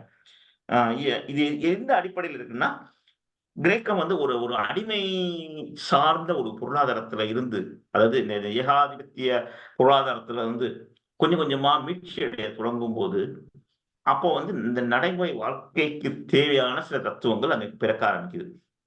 முன்னாடிலாம் அந்த அந்த அடிமை பொருளாதாரத்துல முதலாளி என்ன சொல்லுவாரோ அதை மட்டும் கேட்டுட்டு போயிட்டே இருப்பாங்க. முடிஞ்சு போச்சு. அந்த அந்த வேலை செய்ய செய்ய செய்ய ஒரு துறைன்னு ஒண்ணு வந்து அதுல வேலை செய்ய செய்ய செய்ய மனிதன் சிந்திக்க ஆரம்பிக்கிறது, தத்துவங்கள் பிறக்க துவங்குகிறது. அது எதுக்குன்னா, அந்த சமூகம் சார்ந்த தத்துவமாக இருக்கிறது. சரிங்களா? அதுக்கப்புறம் அடுத்த ஒரு ஒரு ஒரு ஒரு பரிமாண வளர்ச்சி எப்படி வருதுன்னா, இயற்கை சார்ந்த ஒரு தத்துவத்துக்கு அது பயணிக்குது. சரி, நம்ம இயற்கையே நம்ம வந்து யோசிச்சு பார்க்கணும் அப்படிங்கிற அளவுக்கு அது அது பயணிக்க துவங்குகிறது. இந்த காலகட்டத்துல நம்ம வந்து இந்த சாக்ரட்டிஸ் இவங்கெல்லாம் வந்து உள்ள வராங்க. ஒரு தத்துவம் அப்படிங்கிற ஒரு கான்செப்ட்ஸ வந்து வெளியில எடுத்துட்டு வர்றாங்க. இத வந்து விவாதிக்க தொடங்கலாம். விவாதம் மூலமா இந்த தத்துவத்தை வளர்க்கலாம் அப்படிங்கிற ஒரு சிந்தனை எல்லாம் அந்த காலகட்டத்துல இருந்து அப்படியே கொஞ்சம் கொஞ்சமா வெளில எடுத்துட்டு வருது. இது இது என்னன்னா, ஆம், இந்த மேற்கத்திய தத்துவங்கள்ல என்னன்னா ஒரு ஒரு ஒரு ஆ, அவங்களோட தத்துவத்த வந்து தர்க்கம் அப்படிங்கிற ஒரு ஒரு ஒரு ஒரு தர்க்கம் அப்படிங்கிற ஒரு எல்லையிலே நிப்பாட்டிடுது. எப்படின்னா, நான் சொல்ற தத்துவம் இதுதான். இந்த அடிப்படையில தான் இத விவாதிக்கணும். இதுதான் காரணம். இதுதான் அதுக்குண்டான ஆதாரம். அப்படின்னு சொல்லி அந்த ஒரு ஒரு அறிவு பரப்புல அவனுடைய கருதுகோளை கொண்டு வந்து வைக்கிறான். வைக்கும்போது அதுல விவாதம் நடக்குது. இந்த விவாதத்திற்கு உண்டான பதில்களை அந்த தத்துவவாதி சொல்லிவிட்டால் அது தத்துவமாகிறது. ரொம்ப சிம்பிளா முடிஞ்சிருது. ஆம், பெரும்பாலும் இவங்க சொன்ன தத்துவங்கள் எல்லாமே வந்து கணித மேதைகளா தான் இருந்திருக்காங்க. பித்தாகரஸ்ல இருந்து ஆரம்பிச்சு யார் எடுத்தாலுமே வந்து கணித மேதைகள் தான் அதிகபட்சமா அவங்க அதுல இருந்திருக்காங்க. ஏன்னா, இந்த இந்த அந்த ஒரு அனலிட்டிக்கல் நாலேட்ஜ் அப்படிங்கிறது அவங்கள்ட்ட தான் அதிகமா இருந்திருக்கு. இருந்திருக்கணும் அப்படிங்கிறது ஒரு ஒரு கெஸ். ஆ இன்னொன்னு இது இது வந்து ஒரு ஒரு அறிவார்ந்த தர்க்கத்தோட ஆ ஒரு ஒரு விளைவு தான் வந்து மேற்கத்திய தத்துவங்களா இருக்கும். ஆ இது ஏன் இந்திய தத்துவ மரபு வந்து ஏன் அந்த அளவுக்கு மேற்கத்திய தத்துவங்கள் அளவுக்கு பேசப்படல அப்படிங்கிற ஒரு காரணம் இருக்குது. பெரும்பாலான அ இந்திய தத்துவங்கள் நம்ம பின்னாடி பார்க்கும்போது அதனோட வித்தியாசங்கள் எல்லாம் பார்ப்போம். ஆ இது மாரி அறிவு பரப்புல வந்து பெரும்பாலான இந்திய தத்துவங்கள் விவாதிக்க முடியாது. Mysticism mostly. கடவுள் சொல்லிட்டாரு கேட்காத. இதுக்கு மேல கேள்வி கேட்காத. கடவுள் சொன்னது. அப்படிங்கிற ரோட முடிச்சுருவாங்க. இத நம்ம முன்னாடி இந்த பகுப்பாய்வு செய்து பார்ப்போம் அப்படிங்கிற கான்செப்ட்டுக்குள்ளே இது இது வந்து ஃபிட் பண்ண முடியாது. ஏன்னா பெரும்பாலும் அது வந்து ஒரு இன்ட்யூட்டிவ் நாலேட்ஜ் அப்படியே இருக்கும். அதாவது ஒரு ஒரு ஒருத்தரோட ஆ உள்ளுணர்வு சார்ந்த ஒரு கருத்தா இருக்கும். அத வந்து அந்த வெஸ்டர்ன் அ ஆம் பிலாசபர் எப்படி அவங்க மேற்கத்திய தத்துவவாதிகள் எப்படி இது கிளாசிஃபை பண்ணுவாங்கன்னா, இது கற்பனை அப்டின்ட்டு போயிருவாங்க. இல்ல மெட்டாபிசிக்கல் அப்டின்ட்டு போயிருவாங்க. அதனால இது வந்து அவங்க வந்து கணக்குல எடுத்துக்கிறதே கிடையாது. இந்திய தத்துவ மரபுல இந்த மாரி இந்த அணு கொள்கையெல்லாம் நாங்க வந்து முன்னாடியே சொல்லிட்டோம்ப்பா. ஆ இல்ல இந்த சாங்கிய தத்துவத்தெல்லாம் முன்னாடியே சொல்லிட்டோம்ப்பா அப்படின்னு நம்ம சொன்னாலுமே, அவங்க அத ஏத்துக்கிறதுக்கு இல்ல. என்னன்னா நமக்கு ப்ராப்பரா அந்த எவிடன்ஸ் கிடையாது. இவங்க வந்து என்ன பண்ணி வச்சிருக்காங்க, ஆனா இதுக்கு உண்டான எவிடன்ஸ் வந்து அங்க வச்சுக்கிட்டே இருந்திருக்காங்க. சில யுனிவர்சிட்டீஸ் இது இது வந்து சீரியஸா ஃபாலோ பண்ணியிருக்கு. இன்னும் ரொம்ப முக்கியமா இந்த இந்த கிறிஸ்டியன் மிஷனரி அ இது மாரி அமைப்புகள் வந்து இந்த தத்துவங்கள வந்து இவங்க சொன்ன தத்துவங்கள வந்து அவர்களுடைய அ மத புத்தகத்தில் ஏற்றிக்கொண்டார்கள். அதனால அந்த அந்த இது அப்படியே ரெக்கார்ட் ஆயிருச்சு. பெரும்பாலான அ சாக்ரடீஸோட தத்துவங்களும், பித்தாகரஸ் தத்துவங்களும், அ கிறிஸ்டியானிட்டியோட பைபிள்ல சேர்த்திருப்பாங்க. இது என்ன பைபிள்ங்கிறது பின்னாடி வந்தது தான். அதாவது இயேசு கிறிஸ்து சொன்னது கிடையாது. சும்மா கிடையாது. அது பின்னாடி வந்தது தான். ஆகவே அவங்க சேர்த்திருப்பாங்க. அதனால அவங்க சொன்ன தத்துவங்களுக்கெல்லாம் டாக்குமெண்டரி எவிடன்ஸ் அப்படிங்கிறது வந்துருச்சு. வேறஸ் நமக்கு இந்திய தத்துவ மரபுல அந்த அந்த எவிடன்ஸ் நம்மளால குடுக்க முடியறது இல்ல. அதனால அவங்க நேரடியா கேள்வி கேட்க ஆரம்பிச்சுடுறாங்க. இல்ல, இல்ல இது சும்மா கற்பனை அப்படின்ட்டு போயிடுறாங்க. நம்ம போன தடவ ஒரு ஐயா கேட்டிருந்தாரு. ஆ இல்ல நம்ம சாங்கிய தத்துவம் முன்னாடி இருந்தது. அணுக்கொள்கை வைசோடியம் முன்னாடி இருந்ததே. கண்டிப்பா இருந்தது. இவங்க சொல்றதுக்கு முன்னாடியே தான் வைசோடியம் கான்செப்ட்ட கணாத முனிவர் சொல்லிட்டாரு. ஆனா அந்த அந்த அதுக்குண்டான எவிடன்ஸ் நம்ம நம்ம கொண்டு வந்து குடுக்க முடியல. இல்ல இந்த பாருங்க இந்த காலகட்டத்திலே இது நடந்துருச்சு அப்படின்னு நம்மளால சொல்ல முடியல. என்னன்னா நம்ம அதை டாக்குமெண்ட் பண்ணல. அந்த அந்த அதாவது ஒரு கன்ஸ்டன்டா நின்றுச்சு நம்மட்டே. அதுதான் பெரும்பாலான காரணமா இருக்கும். சரி, இப்ப அடுத்த இளங்கோ ஐயாட்ட வந்து இதை ஹேண்ட் ஓவர் பண்ணிடுறேன். ஐயா வந்து மேற்கத்திய தத்துவ மேதைகளை பத்தி ஒரு ஒரு சின்ன நோட்ஸ் வந்து ஐயா எடுக்க ஆரம்பிச்சிருவாரு. மேற்கத்திய தத்துவ மேதைகளும் அதுக்கப்புறம் இந்திய தத்துவ மேதைகளை பத்தியும் ஒரு சின்ன முன்னோட்டம் கொடுத்துருவாரு. இது வந்து இது ஏன் நம்ம வந்து அந்த தத்துவங்களை பத்தி நம்ம படிக்கணும் அப்படிங்கிறதுக்கு ஒரு ஒரு சின்ன ஒரு விஷயம் சொல்லிடுறேன். ஒருத்தர் கேட்டிருந்தார் இந்த கேள்வி, எங்க சைவ சித்தாந்தம் படிக்கிறதுக்குள்ள எதுக்கு நமக்கு இந்த தத்துவங்கள்லாம் அப்படின்னு, ஏன் மேற்கத்திய தத்துவங்கள்லாம் நம்ம பார்க்கணும் அப்படின்னு. இது ஒரு சிம்பிளான ஒரே ஒரு ஆன்சர் என்னன்னா, நிலையின் அருமை வெயிலில் தெரியும் அப்படிங்கிற மாதிரி தான். நீங்க இதெல்லாம் தெரிஞ்சுக்கிட்டாதான் இந்த சைவ சித்தாந்தம்ங்கிறது எந்த அளவுக்கு சுப்பீரியரா இருக்கு கான்செப்ட்ல அப்படிங்கிறது நமக்கு புரியும். ஏன்னா இவங்க சொல்ற சின்ன சின்ன கான்செப்ட் வச்சுட்டு ஆஹா இதுவே பெரிய கான்செப்ட் ஆச்சு அப்படின்னு நினைச்சிட்டு இருக்கும்போது இங்க ஒரு கடல் மாதிரி ஒரு ஒரு ஒரு கான்செப்ட் வந்து சைவ சித்தாந்தத்துல இருக்குது. இது எப்படி நம்ம புரிஞ்சுக்கிறது அப்படின்னா, நம்ம ஒரு ஒரு புதுமைத்தன்மையில ஒரு ஜெனரிக்கா ஒரு பார்வை பார்த்தோம் அப்படின்னா, ஓ இங்க எல்லாம் இப்படி எல்லாம் தத்துவங்கள் பேசியிருக்காங்க. ஆனா அதையே கொண்டு வந்து நம்ம சைவ சித்தாந்தம் ஒரு எக்ஸ்ட்ராக்டா இவ்வளவு டீட்டெயிலா கொடுத்துருக்கு அப்படின்னு நம்ம தெரிஞ்சுக்கணும் அப்படின்னா, இதெல்லாம் நமக்கு தெரிஞ்சிருந்தா கொஞ்சம் கொஞ்சம் ஈஸியா இருக்கும். நம்ம நம்ம பார்க்கும்போதே கம்பேர் பண்ணுவோம். நம்ம வயசோடையும் வந்து நேரம் வந்து இவங்களோட அணுக்கொள்கையோட டெமோக்ராட்டிக்ஸோட அணுக்கொள்கையோட மேட்ச் ஆகுது பாரு. அப்ப நம்ம டைரக்டா கம்பேர் பண்ண ஆரம்பிச்சிடுவோம். அப்போ வந்து நமக்கு அந்த புரிதல் அப்படிங்கிறது ஈஸியா இருக்கும். ஆர்வம் வரும் அதுல. உண்மையிலேயே இந்த வயசோட இதை கூட சொல்லியிருக்காரா, இவ்வளவு கான்செப்ட் நம்ம சொல்லியிருக்காரா அப்படின்னு. இன்னைக்கு பேசுற நம்ம யோகம் அப்படிங்கிற கான்செப்ட் வந்து பேசும்போது, ஓ இன்னைக்கு பேசுற யோகா யோகா வகுப்புகள் நடத்துறாங்க இல்லையா, அங்கங்க இந்த நிறைய பேர் நடத்துறாங்க இப்ப யோகத்தை பத்தி கான்செப்ட்ஸ். இந்த யோகம் நடத்துற இன்னைக்கு வகுப்படுத்து கிளாஸ் பார்க்குற இல்ல யோகா அப்படிங்கிறது கான்செப்ட் எங்க இருந்து வந்துச்சு அப்படின்னா நேரம் 15 மணி தான் எடுத்திருப்போம். அதுல இருந்து எப்படி அது டிரைவ் பண்ணி வந்துச்சு அப்படின்னு நான் பார்க்கணும் போது அப்போதான் நமக்கு வந்து சரி இந்த அளவுக்கு கான்செப்ட் இப்படிதான் டிரைவாய் வந்திருக்கு. இதுல சைவ சித்தாந்தம் இவ்வளவு பாட்டு இருக்கு அதுக்கு அப்படின்னு நமக்கு புரிய ஆரம்பிக்கும். அதுக்காண்டிதான் வந்து தத்துவத்தை வந்து நம்ம ஏன் தெரிஞ்சுக்கிறோம், எங்க இருந்து வருது, அதனோட ஹிஸ்டரி என்ன எல்லாம் தெரிஞ்சுக்கிட்டோம்னா ஒரு ஓவரால் ஒரு ஐடியா நமக்கு கிடைச்சிரும். அப்படிங்கறதுனாலதான் அந்த தத்துவத்தை பத்தி நம்ம வந்து எடுக்க ஆரம்பிச்சது. இது ஒரு கேள்வியா கேட்டிருந்தாரு, அதனால அதுக்கு முன்னால பதில் சொல்லியிருக்காங்க. சரிங்களா? சரி ஐயா, நீங்க ஆரம்பிக்கிறீங்களா ஐயா? இந்த ஸ்லைட கொண்டாடுவையா? ஓகே. சரிங்க.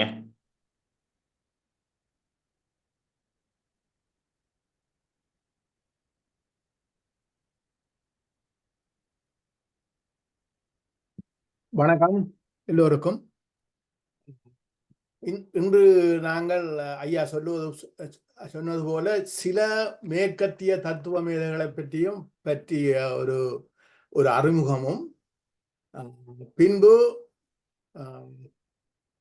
கீழத்தைய தத்துவங்களும் அந்த தத்துவங்களின் ஆரம்பகர்த்தாக்களை பற்றிய சில விவரங்களையும் சொல்வதாக இருக்கிறோம்.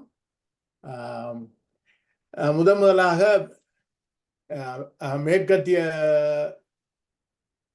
தத்துவத்திலே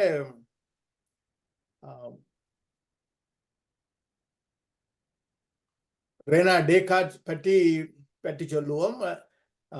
எத்தனை பேருக்கு டேகார்ட்டை பற்றி தெரியும் என்று தெரியல. ஹி இஸ் அ கிரேட் ஒரு ஒரு ஒரு ஒரு சிறந்த மேத்தமெட்டிஷியன். இந்த கார்டீசியன் கோஆர்டினேட்ஸ் என்று மேத்தமெட்டிக்ஸ் நாங்கள் படிக்கும் பொழுது கார்டீசியன் கோஆர்டினேட்ஸ் என்று வரும். அது அந்த பெயர் இவரை சார்ந்துதான் அந்த கார்டீசியன் கோஆர்டினேட் என்று வந்தது. Is actually father of analytical ஜியோமெட்ரியின் ஒரு ஒரு ஆரம்பகர்த்தா.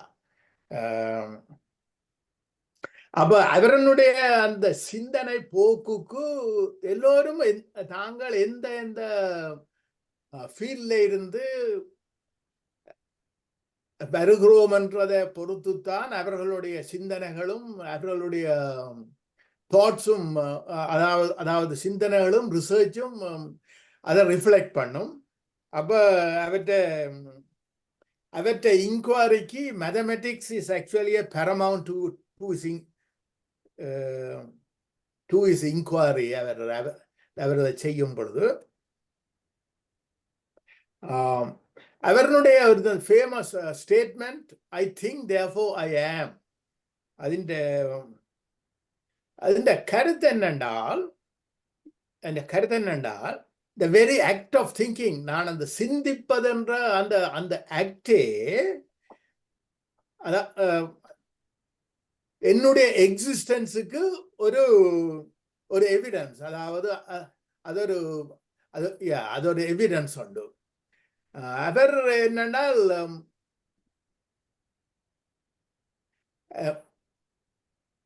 நான் சிந்திப்பதை நான் உணர்வதில்லை, ஆனால் இந்த உடல் வேறு, மனம் வேறு உடல் வேறு என்றதுதான். அதாவது நான் இப்ப என்னுடைய சிந்தனைகள் என்னுடைய உடலிலே அவை ஒரு ரியாக்ஷனையும் கொண்டு வர இல்லை என்றது. அதாவது சிந்தனை உடலிருந்து வேறுபட்டது என்றது அவருடைய சித்தாந்தம்.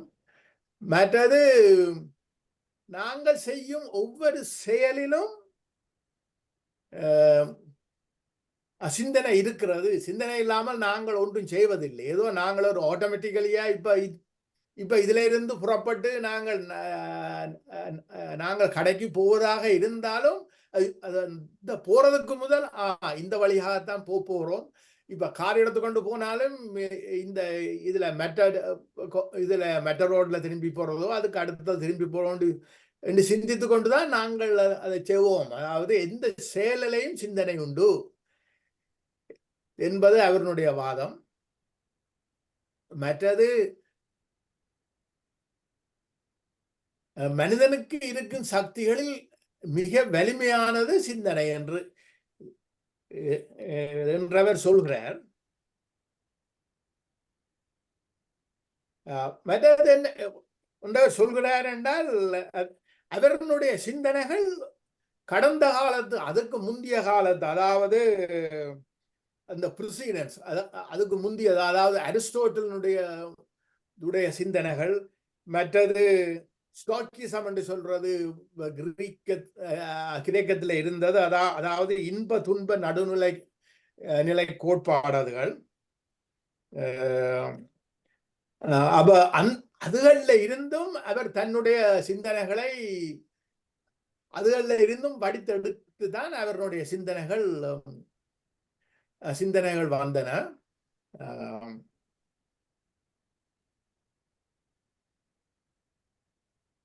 அவர் என்ன இந்த ஸ்டோயிக்கிசத்தை பற்றி நான் ஒரு சின்ன ஒரு விளக்கம் கொடுத்தால்,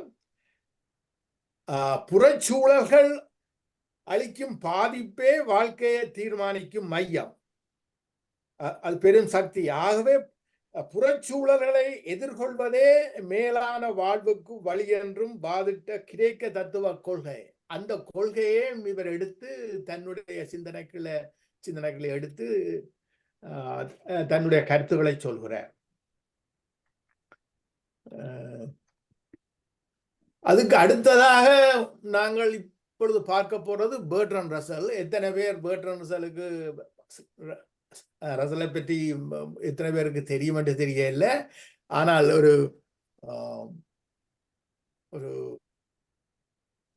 மிகவும் பிரபல்யமான ஒரு பிலோசபர். அவர் அந்த இடதுசாரி அந்த கொள்கைகளுக்கு ஆதரவானவர். அதாலே அவருக்கு பல பிரச்சனைகள் வாழ்க்கையில் வந்தது. அது ஒரு பக்கம் இருக்க, அவரான் அந்த ஃபேமஸ் புக், அந்த பிரின்சிபிள்ஸ் ஆஃப் மேத்தமெட்டிக்ஸ் என்று சொல்லி, மேத்தமெட்டிக்ஸ்ல ஒரு அந்த இன்றும் அது போற்றப்படுகிற ஒரு புத்தகத்தை எழுதியவர். மற்றது இந்த ஹிஸ்டரி ஆஃப் வெஸ்டர்ன் பிலோசபி என்ற ஒரு புத்தகத்தையும் எழுதி அதுல அவர் அந்த வெஸ்டர்ன் பிலோசபியினுடைய வளர்ச்சியை வடிவாக டாக்குமெண்ட் பண்ணி இருக்கிறார். அதே மாதிரி தான் பின்பு இவர் ராதாகிருஷ்ணன் அவர்கள் ஹிஸ்டரி ஆஃப் ஈஸ்டர்ன் பிலோசபி எழுதினார். அவர் Bertrand Russell history of Western philosophy எழுதினார். அவர் சொல்லுவது என்னென்றால், இந்த மதம், அவருக்கு மதத்திலே நம்பிக்கை இல்லை. அவருக்கு மதங்களில் நம்பிக்கை இல்லை. அவர் ஒரு புத்தகம் ஒன்று எழுதியிருக்கிறார், Why I am not a Christian என்று சொல்லி, தான் ஏன் கிறிஸ்தவன் அல்ல என்பதற்கு அதில் பல காரணங்களே இருக்கிறார். அதாவது அவருடைய சிந்தனை அப்படியானது. அவர் சொல்கிறார், மதம் முக்கியமாக அச்சத்தின் மேல் உண்டாக்கப்பட்டதுதான் என எண்ணுகிறேன். அதன் ஒரு பகுதி நமக்கு தெரியாதவற்றை பற்றிய நம் அச்சம். அதாவது எங்களுக்கு எங்களை பற்றி தெரியாது, அதனால் ஏற்பட்ட அச்சம். அதை நாங்கள் அந்த அச்சத்தை போக்குவதற்கு நாங்கள் மதத்தில இருந்து நாங்கள் அதுக்குரிய வழிகளை தேடுகிறோம் என்றுதான்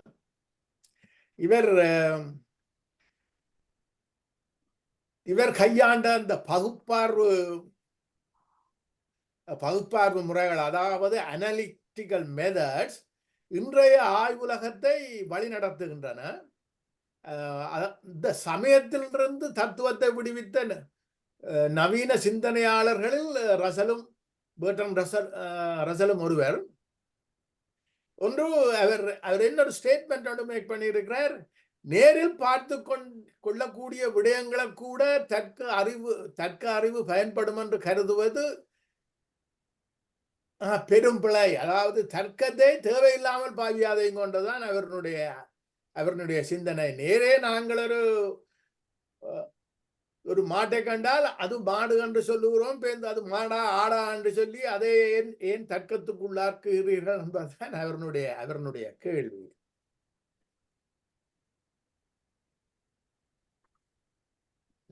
அச்சமே எல்லா மூடப்பழக்கங்களுக்கும் கொடுமைகளுக்கும் பிறப்பிடமாயிருப்பது அச்சமே. அத்தகைய அச்சத்தை வெல்வதே அறிவின் தொடக்கமாகும். அதாவது அறிவின் தொடக்கம் அச்சத்தை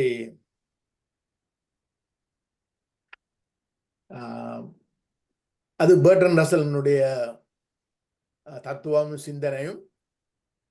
அடுத்ததாக சிக்மண்ட் ஃப்ராய்டை பற்றி பார்ப்போம். இவர் ஒரு வித்தியாசமான ஃபீல்ட்ல இருந்து வந்தார். இப்ப நாங்கள் பார்த்த டெகார்ட்டேயும் பெர்ட்ரண்ட் ரசலும் மேத்தமேட்டிக்ஸ், அதாவது கணித இயல்கள் இருந்து வந்தவர்கள். இவர் ஒரு நியூராலஜிஸ்ட், அதாவது சிக்மண்ட் ஃப்ராய்ட் ஒரு ஆஸ்திரேலியன் நியூராலஜிஸ்ட். இவரான் அந்த ஃபவுண்டர் ஆஃப் சைக்கோ அனாலிசிஸ். அந்த சைக்கோ அனாலிசிஸ் என்னென்றால் ஒரு கிளினிக்கல் மெத்தட், அதாவது that is a method for evaluating and treating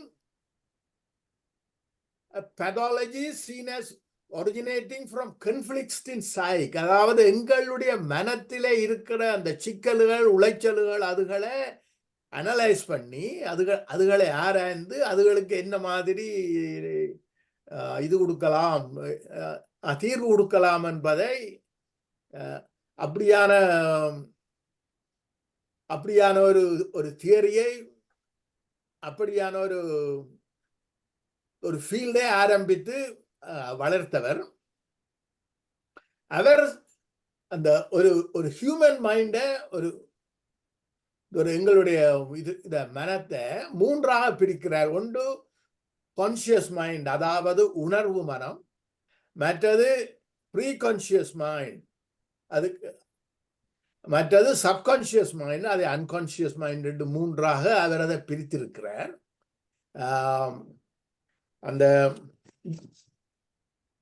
அந்த கான்சியஸ் மைண்ட் என்ன செய்கிறது என்றால், அதுதான் அப்பொழுது இயங்கிக் கொண்டிருக்கிற எங்களுடைய சிந்தனைகள். அதாவது அது எங்களுடைய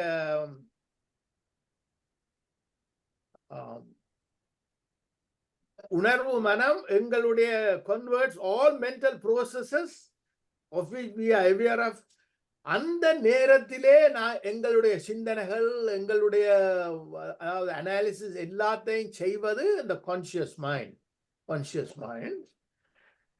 மற்றது ப்ரீ கான்சியஸ் மைண்ட் என்றால் அது அதாவது அது அன்கான்சியஸா, அது அந்த மறைந்து இருக்கிறது. அதில் இருக்கிற சிந்தனைகள் எல்லாம் ரிப்ரெஸ்ட், அப்படியே தாக்கப்பட்டு உள்ளுக்கு இருக்கின்றன. ஆனால் விரும்பிய பொழுது அதை நாங்கள் கான்சியஸ் மைண்டுக்கு கொண்டு வந்து நாங்கள் அந்த நாலேஜ்களை நாங்கள் அதை பாவிக்கலாம். அன்கான்சியஸ் மைண்ட் அதுக்கும் கீழே உள்ளது.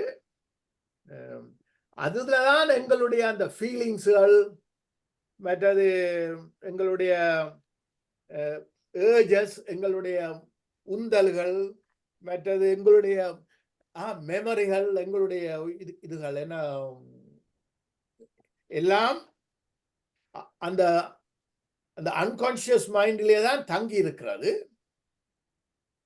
அதுக்கு அதாவது அவர் அந்த பாலியல் உணர்வு, பலவிதமான உளவியல் பிரச்சனைகளுக்கும் எண்ணங்களுக்கும் காரணம் என்று சொல்றார். அதாவது தீஸ் ஆர் சப்ரஸ்ட் எமோஷன்ஸ். இந்த சப்ரஸ்ட் எமோஷனால தான் எங்களுக்கு இதெல்லாம் வாரதுன்னு சொல்லி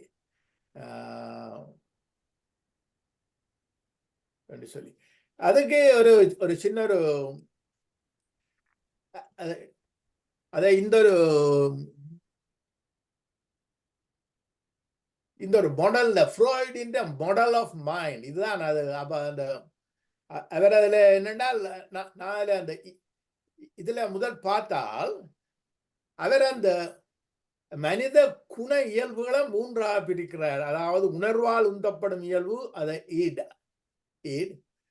முனைப்பால் உந்தப்படும் இயல்பு ஈகோ, அகத்தால் உந்தப்படும் இயல்பு சூப்பர் ஈகோ என்று மூன்றாக பிரிக்கிறார். அவ எங்களுடைய மனத்திலே எங்கே இருக்கிறது என்பதை தான் அவருடைய மாடல். அப்ப அந்த ஈகோவும் சூப்பர் ஈகோவின் ஒரு பகுதியும் கான்சியஸ் மைண்டுக்குள்ளே இருக்குது. அதே மாதிரி ego, super ego, preconscious, அந்த அன்கான்சியஸ் மைண்ட்ல இருக்குது. இது ஒரு பெரிய ஒரு ஃபீல். அதுல அவர் ஆரம்பிச்சு பேருந்து அதுக்கு பிறகு அதை பலர் அதை டெவலப் பண்ணி இருக்கிறார்கள். இத்துடன் மேற்கத்திய தத்துவ மேதைகளுக்கு பிறகு நாங்கள் இப்பொழுது அந்த இந்திய தத்துவ மரபை பற்றி பார்ப்போம். இதே யாரென்றாலும் நீங்கள் பேப்பர் பென்சில் வச்சிருந்தால், எழுதி வச்சிருந்தால் இது உங்களுக்கு அந்த பெரிய பேர்ந்தது. ஏன்னா நாங்கள் இதன்படிதான் நாங்கள் பேர்ந்தாங்கால இந்திய தத்துவவாதிகளை பற்றி கதைக்கும் பொழுது கதைக்க போகிறோம். இவர்கள் இந்திய தத்துவ மரபு பெரும்பாலாக ஆத்திகம், நாத்திகம் என்ற ரெண்டாக பிரிக்கப்படும். ஆத்திகத்தில வைதிகம் என்று இருக்குது, மற்றது அவைதீகம். அதாவது வைதீகர் யார் என்றால் வேதங்களிலேயும் உபநிடதங்களிலேயும் உள்ள கருத்துக்களை ஏற்றுக்கொண்டவர்கள். வேதங்களை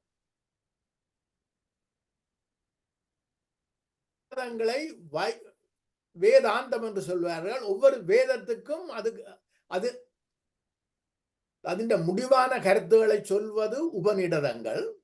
அப்ப அந்த கருத்துக்களை ஏற்றுக்கொள்பவர்கள் வைதீகர்.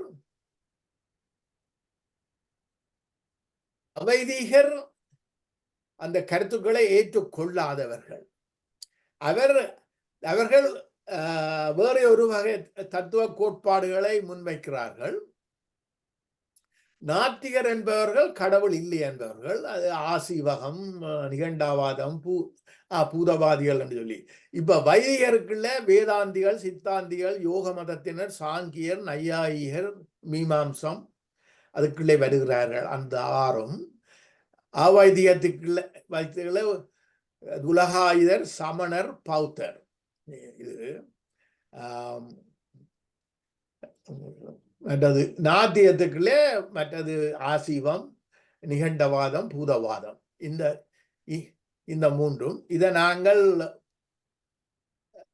போக கொஞ்சம் சிறிதா பார்த்து கொண்டு போவோம். மற்றது இந்திய தத்துவத்தை படிப்பதற்கு, அனலைஸ் பண்ணுவதற்கு டாக்டர் ராதாகிருஷ்ணன் கால அடிப்படையில் இந்திய தத்துவங்களை மூன்றாக பிரிக்கிறார். அதாவது கிறிஸ்துவுக்கு முன் 1500 முதல் கிறிஸ்துவுக்கு முன் 600 வரையில் உள்ள காலத்தில் தோன்றியவைகளை அவர் அவர் வேதகால தத்துவங்கள் என்று சொல்கிறார். கிறிஸ்துவுக்கு முன் 600 கிறிஸ்துவுக்கு பின் 200 வரையிலான 400 ஆண்டு கிறிஸ்துவுக்கு 200 வரையிலான அந்த காலங்களில் தோன்றிய அந்த காவியங்கள் கூறும் தத்துவங்களை காவிய கால தத்துவங்கள் என்று சொல்லுகிறார். இப்போ 2ஆம் கிறிஸ்துவின் 2ஆம் நூற்றாண்டுக்கு பின் தற்போது வரையும் கூறப்படும் பயிலப்படும் போட்டு கற்றறிவாளர் தத்துவங்கள் என்று அவர் பிரித்து அதைத்தான் அவர் அதை பிரித்தது சரியோ அவர்களுடைய இந்த கிளாசிபிகேஷன் கேட்டகரைசேஷன் சரியோ என்பது அதுகளெல்லாம் ஒரு ஆர்குமெண்ட்டுக்கு இருந்தாலும், ஆனால் அட்லீஸ்ட் இந்த இந்திய தத்துவத்தை பிரித்து வடிவாக அனலைஸ் பண்ணி படிப்பதற்கு இது உதவியாக இருக்கிறது.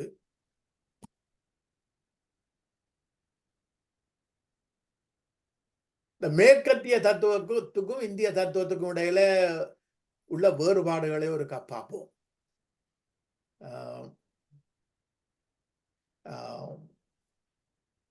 விஜயசிங் ஐயா சொன்னது போல இந்த மேற்கத்திய தத்துவம் விமர்சன சிந்தனை மற்றும் ஆழ்ந்த சுய பகுப்பாய்வு ஆகியவற்றை வலியுறுத்துகிறது. நடைமுறைக்கு அணுக்கமாக இருப்பவை. சில தத்துவங்கள் விளக்கத்தின் முடிவில் உண்மை பொருளை உணர்த்தும். அந்த உண்மை பொருள் இறைவனாக இருக்கலாம், இல்லாமலும் இருக்கலாம். ஆனால் இப்ப கிறிஸ்தவமும் அதைத்தான் எடுக்குது. அதாவது இறைவன் என்று சொல்லுது, உலகத்தை ஆக்கியது இறைவன் அப்படி என்று சொல்லி. சோக்ரட்டிஸும் அந்த கொள்கைக்கு சோக்ரட்டிஸும் அவருடைய ஸ்கூலும், அதாவது பிளேட்டோ, அரிஸ்டோட்டில் அவர்களும் அதை ஏற்றுக்கொள்கிறார்கள். இந்திய தத்துவம் அது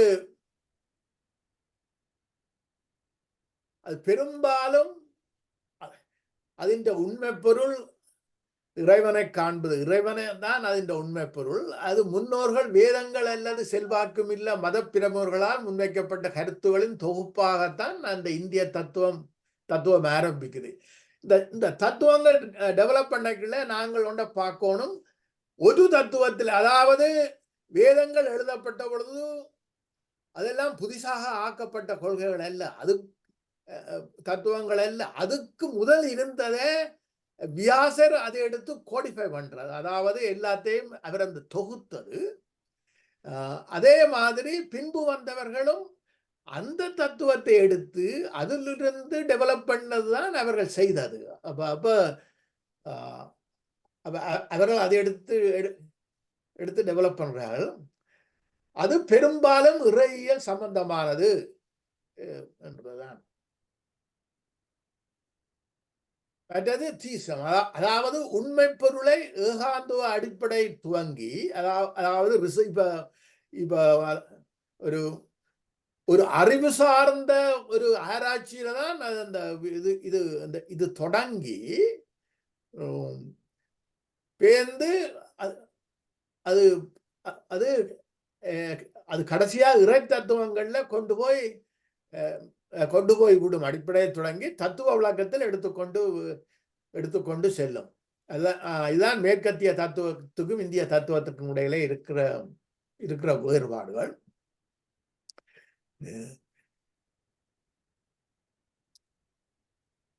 இந்திய தத்துவ இயல் நூல்களும் ஆசிரியர்களும் என்று சொல்லி இதுக்கு பிறகுதான் அதுக்குள்ள வருகுது.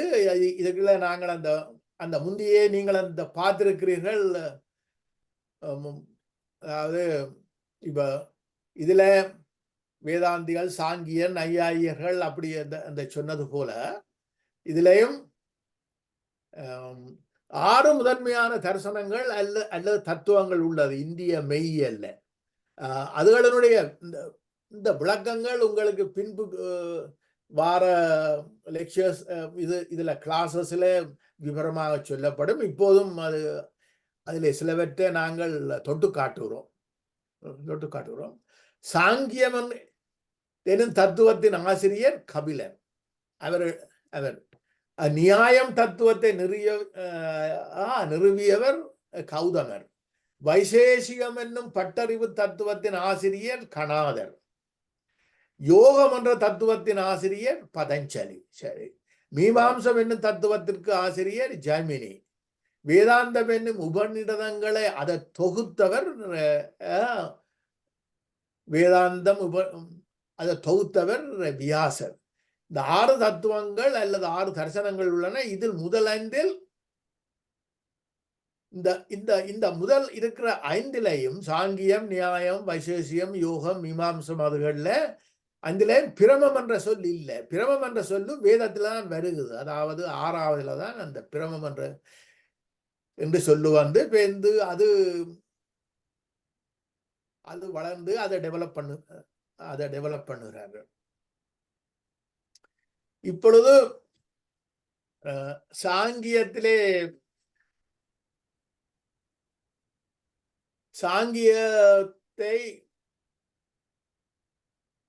ஆக்கியவர் நாங்கள் அதனுடைய காரணகர்த்தா கபில முனிவர் என்று சொன்னோம். அது சாங்கியம் இந்திய தத்துவங்கள் சிறப்பானதும் முன்னோடியான தத்துவமாகும். கடவுள் வெளியே இல்லை, உள்ளுக்குள்ளே இருக்கிறான் என்பது அதனுடைய கொள்கை. அதனுடைய முக்கியமான 2, அதாவது பிரகிருதி, அதாவது இயற்கை, புருஷன், அறிவுள்ள பொருள் ஆகிய 2 பொருள்கள் பற்றி மட்டுமே பேசுகின்ற சடவாத தரிசனமாகும். இதுல நீங்கள் அதாவது சாங்கிய தத்துவத்திலே 25 தத்துவங்கள், என்ன சைவத்திலே 36 தத்துவங்கள் உண்டு, சாங்கியத்திலே 25 உண்டு. அந்த சைவத்தின் அந்த பிரகிருதி என்ற தத்துவம் அங்கேயும் சாங்கியத்திலேயும் அதுக்கு இருக்குது. அதாவது ஆன்ம தத்துவம் என்று சொல்லுவோம். அதுவும் இந்த பிரகிருதி தத்துவம் ஒரே மாதிரி இருக்கும். அதான் பௌத்தரின் கொள்கைகளுக்கு மூலம் இந்த சாங்கியம் அது இந்த மாண்டுக உபநிடதங்களுக்கு முற்பட்டது. இப்ப கபிலர் எழுதிய நூல் அது எண்ணியம் என்று சொல்வார்கள். அவருடைய காலம் 5ஆம் நூற்றாண்டுக்கு முந்தியது. இந்திய மெய்யியலில் கபிலர் வேதகால மகரிஷி, அதாவது வேத காலத்திலேயே கபிலர் இருந்திருக்கிறார். அதுக்குள்ளே அவரும் குறிப்பிடத்தக்கவர். அந்த காலத்திலேயே குறிப்பிடத்தக்கவர்.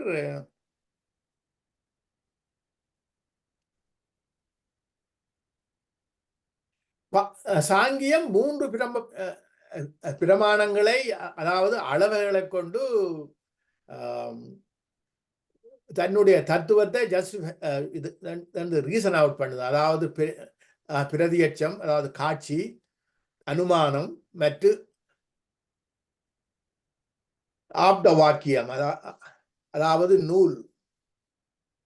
நூலறிவு. அப்ப சாங்கியம் கடவுள் இருப்பை ஏற்றிக்கொள்ளவில்லை என்றாலும் அது ஆப்த வாக்கியத்தை ஒரு பிரமாணமாக கொண்டுள்ளது என்பது ஒரு குறிப்பிட்டு பார்க்க வேண்டும்.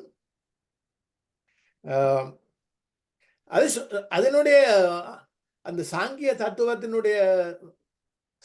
தத்துவம், அதாவது உலகமானது முக்குணங்களின் சேர்க்கையினால் பிரகிருதியிலிருந்து உருவானது என்பது அந்த சாங்கியத்தின் கருத்து. அதனால் இந்த சாங்கிய தத்துவங்களை இதுல நான் போட்டிருக்கிறேன். அதாவது புருஷன் என்று சொல்லி ஒன்று, மற்றது பிராகிருதி, அதிலிருந்துதான் மிகுதி எல்லாம் மகத்த அகங்காரம் என்றெல்லாம் வருகிறது. அப்ப அந்த முக்குணங்கள் என்று சாத்துவம், ராஜஸ்தம், தமஸ், அதுகளினுடைய சேர்க்கையாலதான் இந்த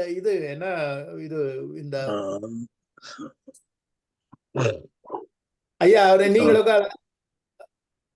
ஐயா மியூட் பண்ணுங்க ஐயா, வீரசிங்கம் ஐயா.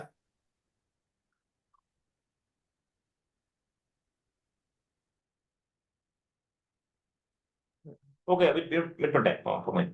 ஓகே சரி. இந்த பிரபஞ்சத்துக்கு தோற்றத்துக்கு மூல காரணம் அறிவா அல்லது பொருளா என்ற அந்த கேள்விக்கு சாங்கியம் இரண்டுமே என்றொரு இந்த சமபார்வை கொண்ட தரிசனமாகும். அது அதாவது ரெண்டும் சேர்ந்துதான் ஆனது என்றுதான் அது சாங்கியத்தினுடைய இது. சாங்கியம். அடுத்ததாக நியாய தரிசனத்தை பார்ப்போம்.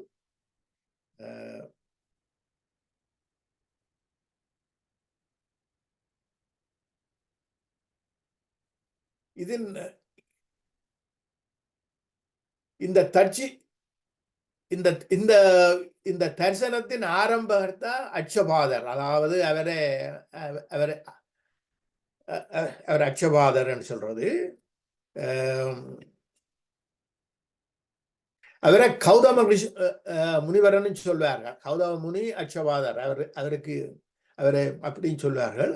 அவர் அந்த 6ஆம் நூற்றாண்டு 2ஆம் நூற்றாண்டு என்று சொல்கிறார்கள். 6ஆம் நூற்றாண்டு, அதாவது கிறிஸ்துவுக்கு முன் 2ஆம் நூற்றாண்டு 6ஆம் நூற்றாண்டு என்று அவருடைய காலம் நிச்சயமில்லை. ஆனால்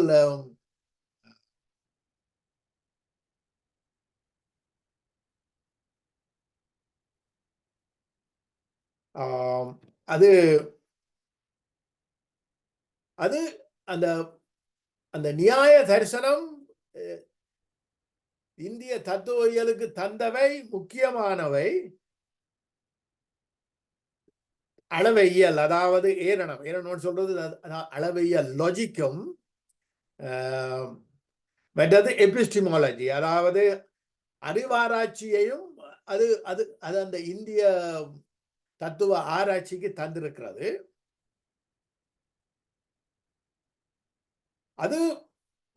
அது செய்த முக்கியமான ஒரு கண்ட்ரிபியூஷன், அதாவது இந்திய தத்துவ சிந்தனைகளுக்கு சிந்தனை செய்தது அதனுடைய அந்த மெத்தடாலஜி, அதாவது அதனுடைய வழிமுறை, எப்படி இந்த இதுகளை நாங்கள் அந்த அறிய முடியும், அறிவை பெறுவதற்கு எப்படியான வழிமுறைகளை அது எங்களுக்கு தந்தது. இந்த வழிமுறையே பல இந்திய தத்துவங்கள் பின்பு தங்களுக்கு எடுத்துக்கொண்டன. அதாவது கௌதம முனிவர் நியாய சூத்திரத்தை தொகுத்தார். அதுல இருந்துதான் அவருடைய கருத்துகள் வந்தன. பேருந்து அவருடைய நியாய சூத்திரத்தை பேருந்து நியாய பாஷம் என்று ஒரு விளக்க நூலை 5ஆம் நூற்றாண்டில் வாசியாரால் எழுதப்பட்டது. அது அவர் எழுதினார். அதாவது பிரமாணம், தர்க்கம், அறிவளவை போன்ற புலனறிவுக்கு உட்பட்ட இந்த மரபு. அது ஒரு 5 புலன்களும் ஐம்பொருட்களில் இருந்து உருவானவை என்றது அவருடைய வாதம்.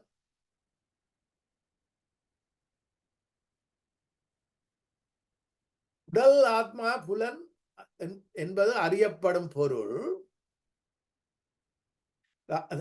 அதாவது பிரமேயம். அறியப்படும் பொருள் இந்த மரபால், நியாய மரபால் விரிவாக வகுக்கப்பட்டுள்ளது. அது என்னென்றால், உடல், ஆத்மா, புலன் என்பது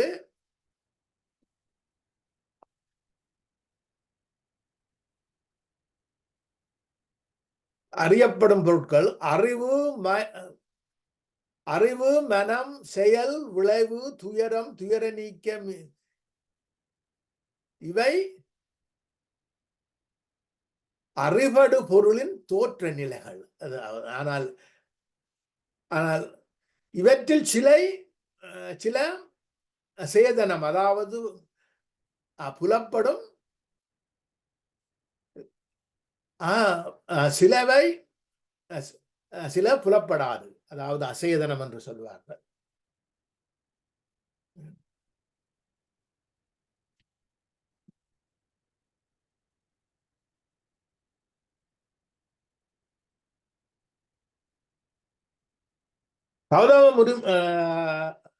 கௌதம முனிவர் பல மந்திரங்களை உருவாக்கியுள்ளார் என்று சொல்கிறார்கள்.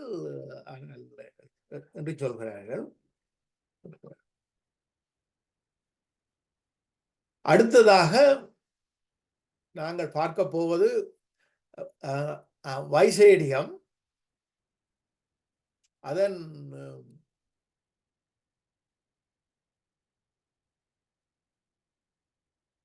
அதை ஆரம்பித்த குரு கணாத முனிவர்.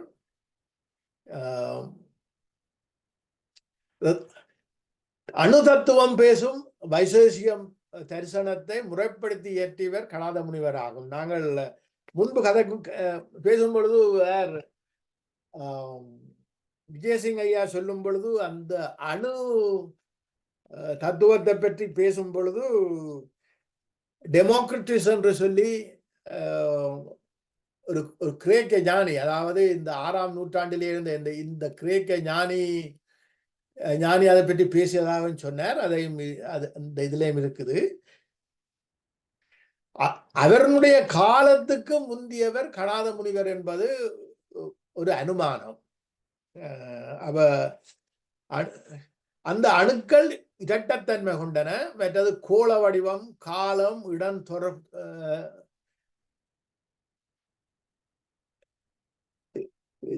இடம் ஆகிய தொடர்பை உடையன. அணு அழியாதவை, அணுக்களே பொருள், உலகம் முதலிய அனைத்தையும் ஆக்கியும் அழிப்பனவேயாகும் என்று சொல்கிறார். என்றவர் சொல்றார். வைசேடிய சூத்திரத்தின் தொகுப்பு என்று நம்முடைய இல்லை. இருப்பினும் பௌத்த சமயம் மற்றது சமண சமய நூல்களில் வைசேடியம் எடுத்து காட்டப்பட்டது. அவருடைய கருத்துகள் எடுத்து காட்டப்பட்டுள்ளன. அதுன்ற கருத்து என்னன்னா, 4ஆம் 5ஆம் நூற்றாண்டுக்கு முதலே வைசேடிய தத்துவ சிந்தனைகள் இந்திய மரபிலே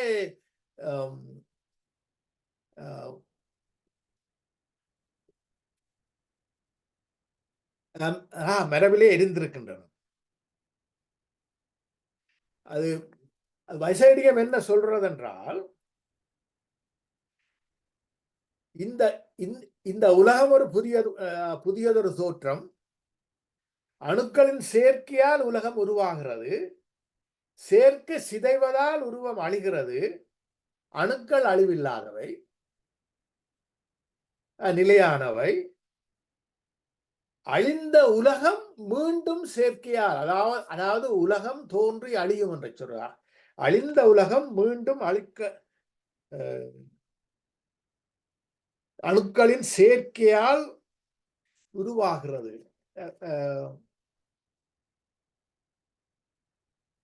எப்படி அணுக்கள் சேர்கிறது என்பதை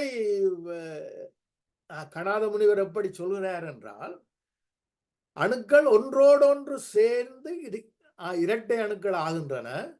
பின் இந்த இரட்டை அணுக்கள் மூன்றாக சேர்ந்து மூவணுக்கள் ஆகின்றன. அப்ப இதனுடைய கேள்வி என்னென்றால், அவை ஏன் சேர்கின்றன, இதற்காக சேர்கின்றன?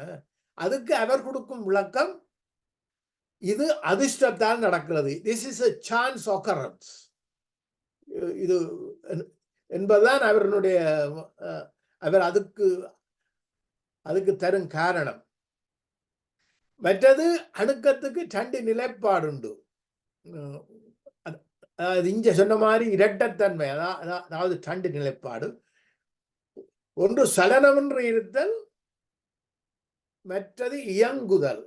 அதுதான் அதுல அந்த 2 தான். அப்ப மனிதன் தோன்றும் பொழுது அவர் சொல்றார், ஆன்மா செய்த பாவ புண்ணியங்களின் ஒட்டு மொத்தமே அதிர்ஷ்டம். The chance happens, எங்களுடைய பாவ புண்ணியங்களுக்கு ஏற்ற இது என்பதுதான் கணாத முனிவரனுடைய கொள்கை. அதிர்ஷ்டத்துக்கு காலவரை உண்டு. அதாவது அதிர்ஷ்டம் ஒரு காலத்துக்குள்ளதான் நடக்கும், அதுக்கு பிறகு நடக்காது என்பது. இந்த கருத்துகள், அதாவது இப்ப 6ஆம் நூற்றாண்டுக்கு அதுக்கு அந்த காலத்துக்கு முன்பே இந்த கருத்துகள் இருந்திருக்கின்றன. அதை மற்றவர்கள் எடுத்து எங்களுக்கு காட்டியிருக்கிறார்கள். மற்றவர்கள் தங்களுடைய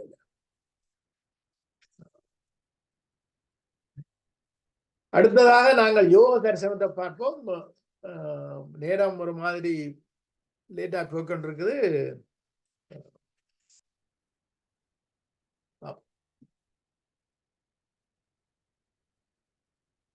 அது பதஞ்சலி, அதனுடைய ஆசிரியர் பதஞ்சலி.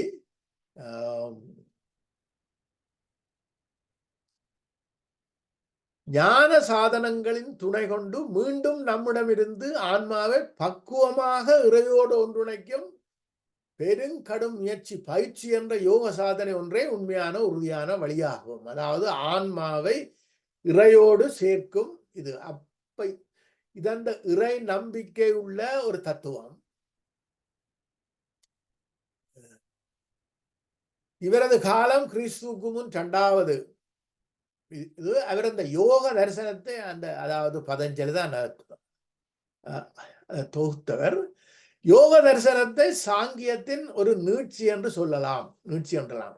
ஆனா சாங்கியம் இறையை பற்றி பேசவில்லை, இங்கே அது அந்த இறையை பற்றி சொல்கிறது.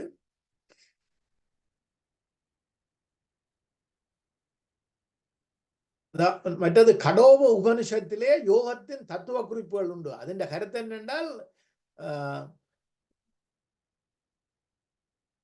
யோக தரிசனம் அதுக்கு முந்தியது. அந்த யோக அவருடைய புத்தகம் யோக தரிசனத்தை அவர் அந்த அவை 4 பாதங்களாக, 4 பாதம் என்றால் 4 சாப்டர்ஸ், 4 சாப்டர்ஸாக அவர் அதை பிரித்து தொகுத்து இருக்கிறார். எல்லாமா 195 சூத்திரங்கள் அதுல இருக்குது. அந்த 4 பாதங்களும், முதலாவது சமாதி பாகம், 2வது சாதனா பாகம், 3வது விபூதி பாதம், 4வது கைவல்ய பாதம். சமாதி பாதம் என்பது எவ்வித சலனமுமின்றி பரமானந்தத்தில் ஆழ்ந்திருக்கும் நிலை. அது பற்றி 59 சூத்திரங்கள் அதில் உள்ளன. அந்த இதுல யோக தரிசனத்துல. மற்றது சாதனா பாதம் என்பது அந்த கிரியா யோகம், இந்த செயலோட சம்பந்தப்பட்டது.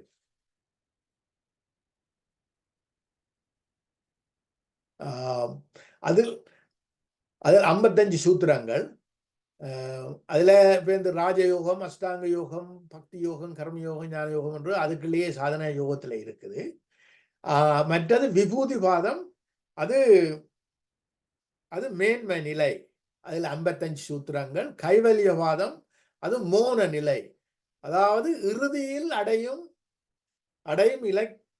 இலக்கான மோட்சம். அதை பற்றி 34 தத்துவங்கள் அதிலே சொல்லப்பட்டுள்ளன.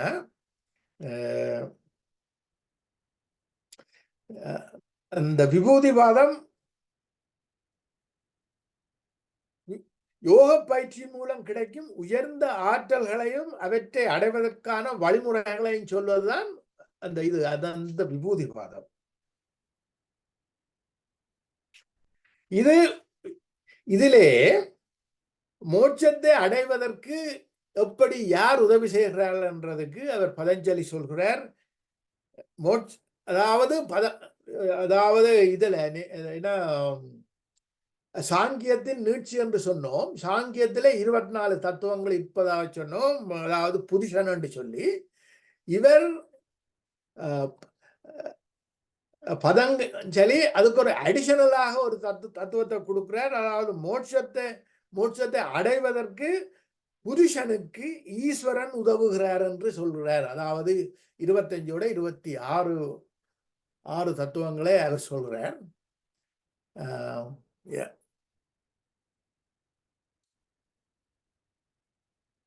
ஐயா, இத்தோட நிறுத்துவோம் ஐயா, இல்லாடா தொடரும் ஐயா?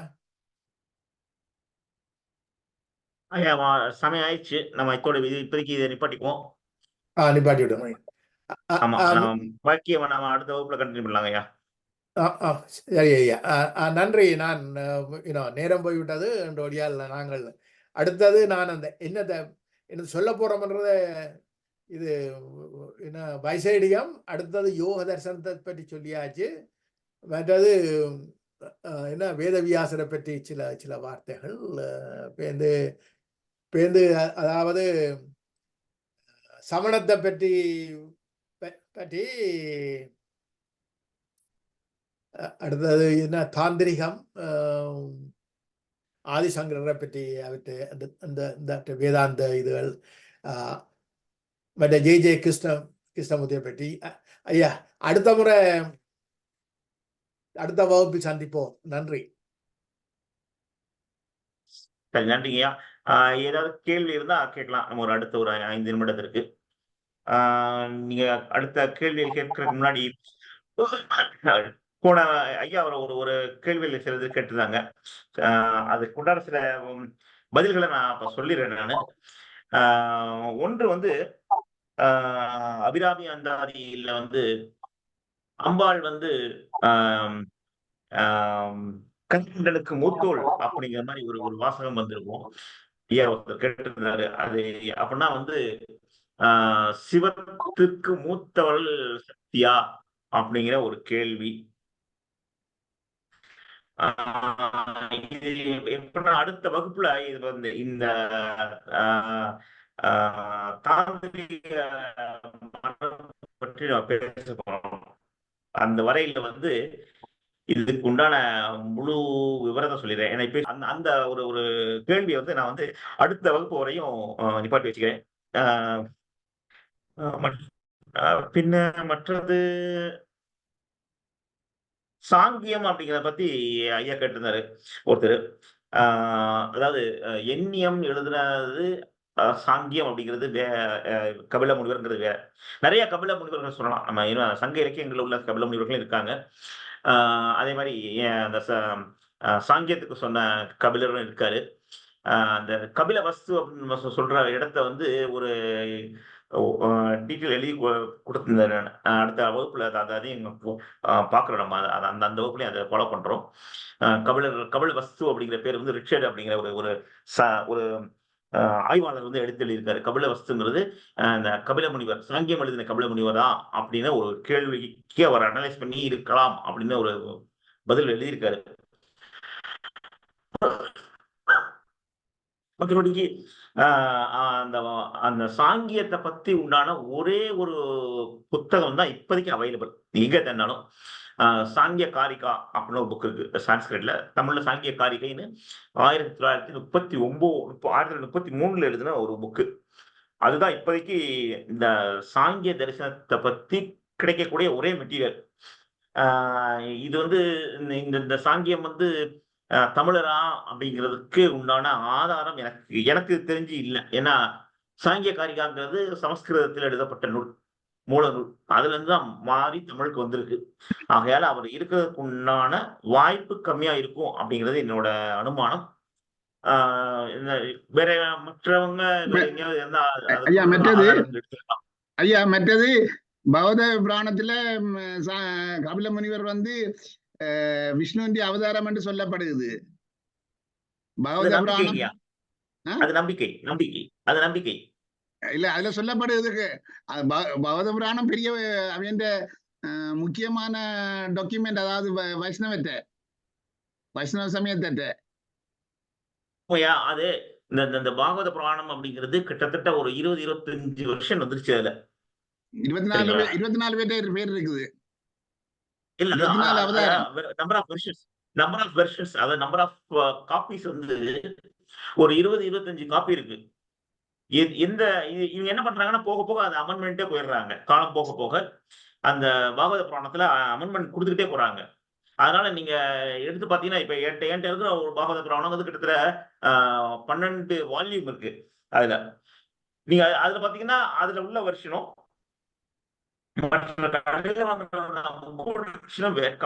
வேற வேறையா இருக்கும்.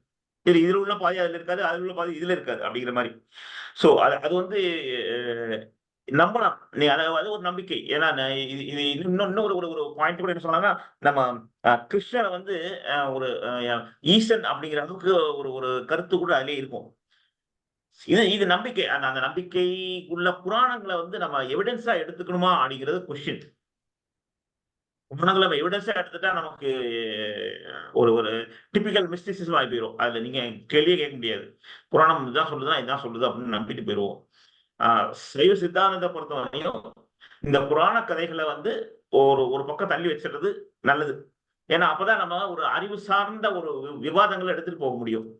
நம்ம புராணங்களில் உள்ள கருத்துக்களை கொண்டு வந்து இதில் கொண்டாந்து வச்சுட்டு இந்த இதுக்கு நம்ம என்ன அர்த்தம் சொல்லணும் அப்படின்னா நமக்கு பதில் சொல்ல முடியாது. ஏன்னா அது வந்து ஒரு ஒரு ஒரு நம்பிக்கை அடிப்படையில் சொல்லக்கூடிய கருத்துக்கள்.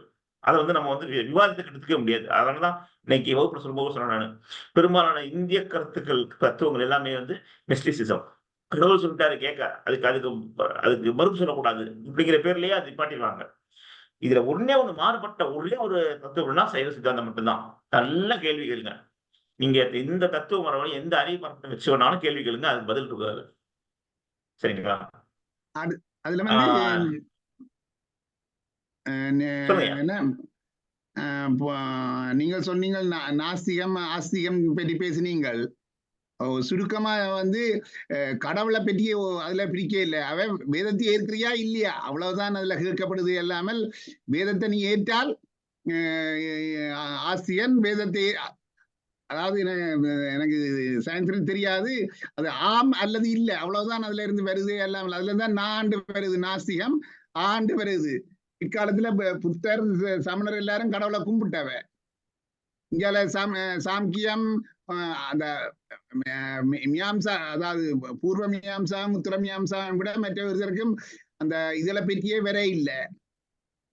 கடவுளை பற்றியே அவர்களுக்கு கணக்கு கதைக்க இல்லை. யோகா எல்லாம் உண்மையில கதைக்க இல்லை கடவுளை பற்றிங்க. அதாவது ஸ்பேஸா என்ன இதா வளர்ந்து கொண்டு போகுது. நீங்கள் வடிவா கவனிச்சீங்கன்னா அதுல தெளிவா தெரியுது.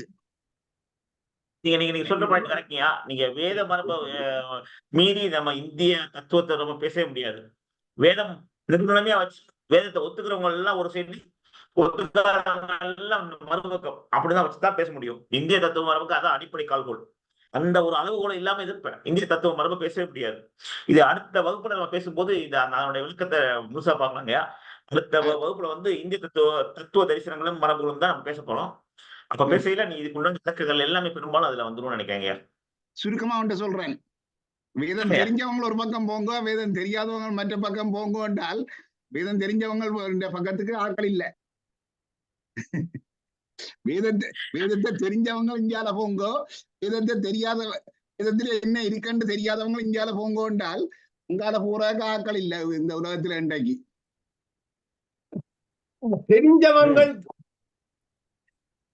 தெரிஞ்சது தெரியாதல்லையா, வேத ஏற்றுக்கொண்டது ஏற்றுக்கொண்டாது. அது வேற விஷயம் ஐயா, இது வேற விஷயம். அது ஒரு விஷயம், இது ஒரு விஷயம். இப்ப வேதத்தை படிச்சவங்க எத்தனை பேர் இருக்கிறாங்க, வேதத்தை விளங்கினவங்க எத்தனை பேர் இருக்கிறாங்கன்றதான் அங்க பிரச்சனை. அதே மாதிரி சித்தாந்தத்தை படிச்ச எத்தனை பேர் இருக்கணும், சித்தாந்தத்தை படிக்காத எத்தனை பேர் இருக்கணும். ஆனால் அக சைவராக இருக்கணும். அது மாதிரி பள்ளிக்கூட எனக்கு இந்தியா பற்றி அவ்வளவு தெரியாது, இலங்கையை பற்றி பார்க்க பள்ளிக்கூடங்கள்ல சித்தாந்தம் படிப்பிக்கிறாங்க கொஞ்சம். வேதாந்தம் வேதத்துல இருக்கிற ஒன்றும் சொல்லி தர்றது இல்லை. 4 வேதம் இருக்குன்னு மட்டும்தான் சொல்லி தருவாங்க. அதுக்கு மேல இந்தியால ஒரு இல்ல இத்தனை பேர் இருக்கணும்னு தெரியாது, ஒரு ஐயங்காரோட கதைச்சு நான். அவர் சொன்னார், வேதத்திலே எல்லாரையும் கடைசியா கேட்டுக்கொண்டு போக அவருக்கு தான் காட்டினாங்க, இவருக்கு தான் வேதத்தை பற்றி தெரியுமென்ட்டு அவரை கேட்க அவர் சொல்றார் தன்னுடைய மாமனுக்கு தான் தெரியுமென்ட்டு. அப்ப நான் சொன்ன மாமனை கேட்டு சொல்லுங்க, மாமனு இப்ப இல்லையா உயிரோட. நீங்க காண மாட்டீங்களா ஐயா, வடிவ வேதத்தை முழுக்க தெரிஞ்சவங்க இப்ப இல்ல, குறைவையா இப்ப இல்லையான்னு நான் சொல்ல வரல. அங்கே கன பேர் போக மாட்டாங்களா ஐயா. இனிமே நீங்கள் வகுப்பு நடத்துங்க, நான் குழப்பம் இல்லை.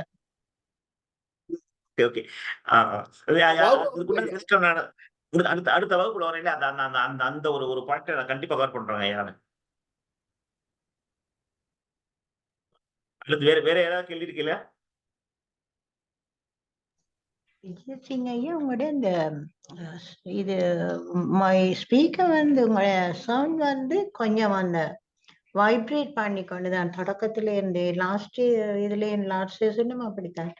அந்த கிளியர் ஆனது இல்லை, சம்திங் அட்ஜஸ்ட்மெண்ட் தேவை. உங்களோட நாட் கிளியர் வாய்ஸ் சொல்லலாம் கொஞ்சம். ஓமையா நானும் ஒரு மெசேஜ் போட்டுனான், வாய்ஸ் வந்து கொஞ்சம் அப் அண்ட் டவுனா இருக்குது. நீங்க கொடுக்குற மெசேஜ் நல்லா இருக்கு. ஆனா அந்த அதை அண்டர்ஸ்டாண்ட் பண்றதுக்கு கிளியரா லிசன் பண்ண முடியாம. ஆமாம், அது சரி. நல்ல விஷயங்கள் கேட்க முடியும். கொஞ்சம் தெளிவில்லாமல் இருந்தது, அந்த வாய்ஸ் தெளிவில்லாமல் இருந்தது. அது என்ன சரிங்க. 2 பேரும் பேசுறது அப்படியா? இல்ல ஐயாண்ட இளங்கோ ஐயாண்ட கிளியர். இது உங்களோட இதுல பிரச்சனை இல்ல. விஜயசிங் ஐயாண்டையில சவுண்ட் நெக்ஸ்ட் கிளாஸ்ல கொஞ்சம் உங்களோட சவுண்ட் சிஸ்டத்துல ஒரு அட்ஜஸ்ட்மெண்ட் பார்த்து ஒன்று செய்யும். வைக்கிறேங்க. நன்றிங்க, பார்த்து வைக்கிறேங்க கண்டிப்பா. சரி. மிக்க அருமையான வகுப்பு. நிறைய படிச்சு கொண்டிருக்கிறோம். இன்னும் மிக்க நன்றி ஐயா, விஜயசிங் ஐயா, இளங்கோ ஐயா. நன்றி ஐயா. இன்றைக்கு முடிக்க முடியாததுக்கு மன்னிக்கணும். அது கொஞ்சம் ஒரு கொஞ்சம் டாபிக் லாங்கா போச்சு. லாங் தான் அது. நாங்க விடை பெறுகிறோம் ஐயா. சிவகாரம் புராணத்துடன் நிறைவு செய்வோம். ஜெயந்தி அம்மா பாடணும். சிவகாரம் புராணம் மட்டும்தான். ஓகே. சிற்றம்பலம். என்ன புண்ணியம் செய்தனை நெஞ்சமே, இருங்கடல் வையத்து முன்னை நீ பொறி நல்வினை பயனிடை முழு மணி தரளங்கள் மண்ணு காவிரி சூழ் திருவலம் சூழி வாணனை வாயார பண்ணியாதரித்து எட்டியும் பாடியும் வழிபடுமதனாலே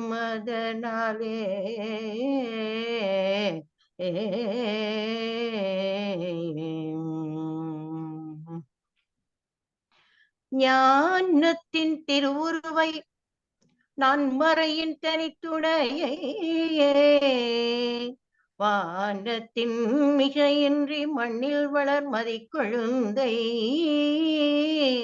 தேனக்க மலர்கொன்றை செஞ்சடையார் சீர்தொடுக்கும் கானத்தில் எழுபிறப்பை கண்பனிப்ப கண்டார்கள் கானத்தில் எழுபிறப்பை கண்பனிப்ப கண்டார்கள். திருச்சிற்றம்பலம். நன்றி, வணக்கம். நன்றி எல்லோருக்கும். நன்றி அம்மா. நன்றி ஐயா. விஜய் லைன்ல இருக்கிறீங்களா? இருக்கேங்க. சரி, மற்றவங்க போகட்டும். அடுத்த வேற பிளான் என்ன இருக்கிறது? ஆமாங்க, நான் அனுப்பி விடுறேங்க. ரெடி ஆச்சிருக்கேன். அதெல்லாம் இங்க இருப்பீங்களா? இங்க வந்துருவீங்களா? இல்ல இந்தியா வந்துருங்க. வந்துருங்க. சரி. அப்ப நீங்க ஐயா ரெக்கார்டிங்க நிப்பாட்டி விடுங்க. சரி.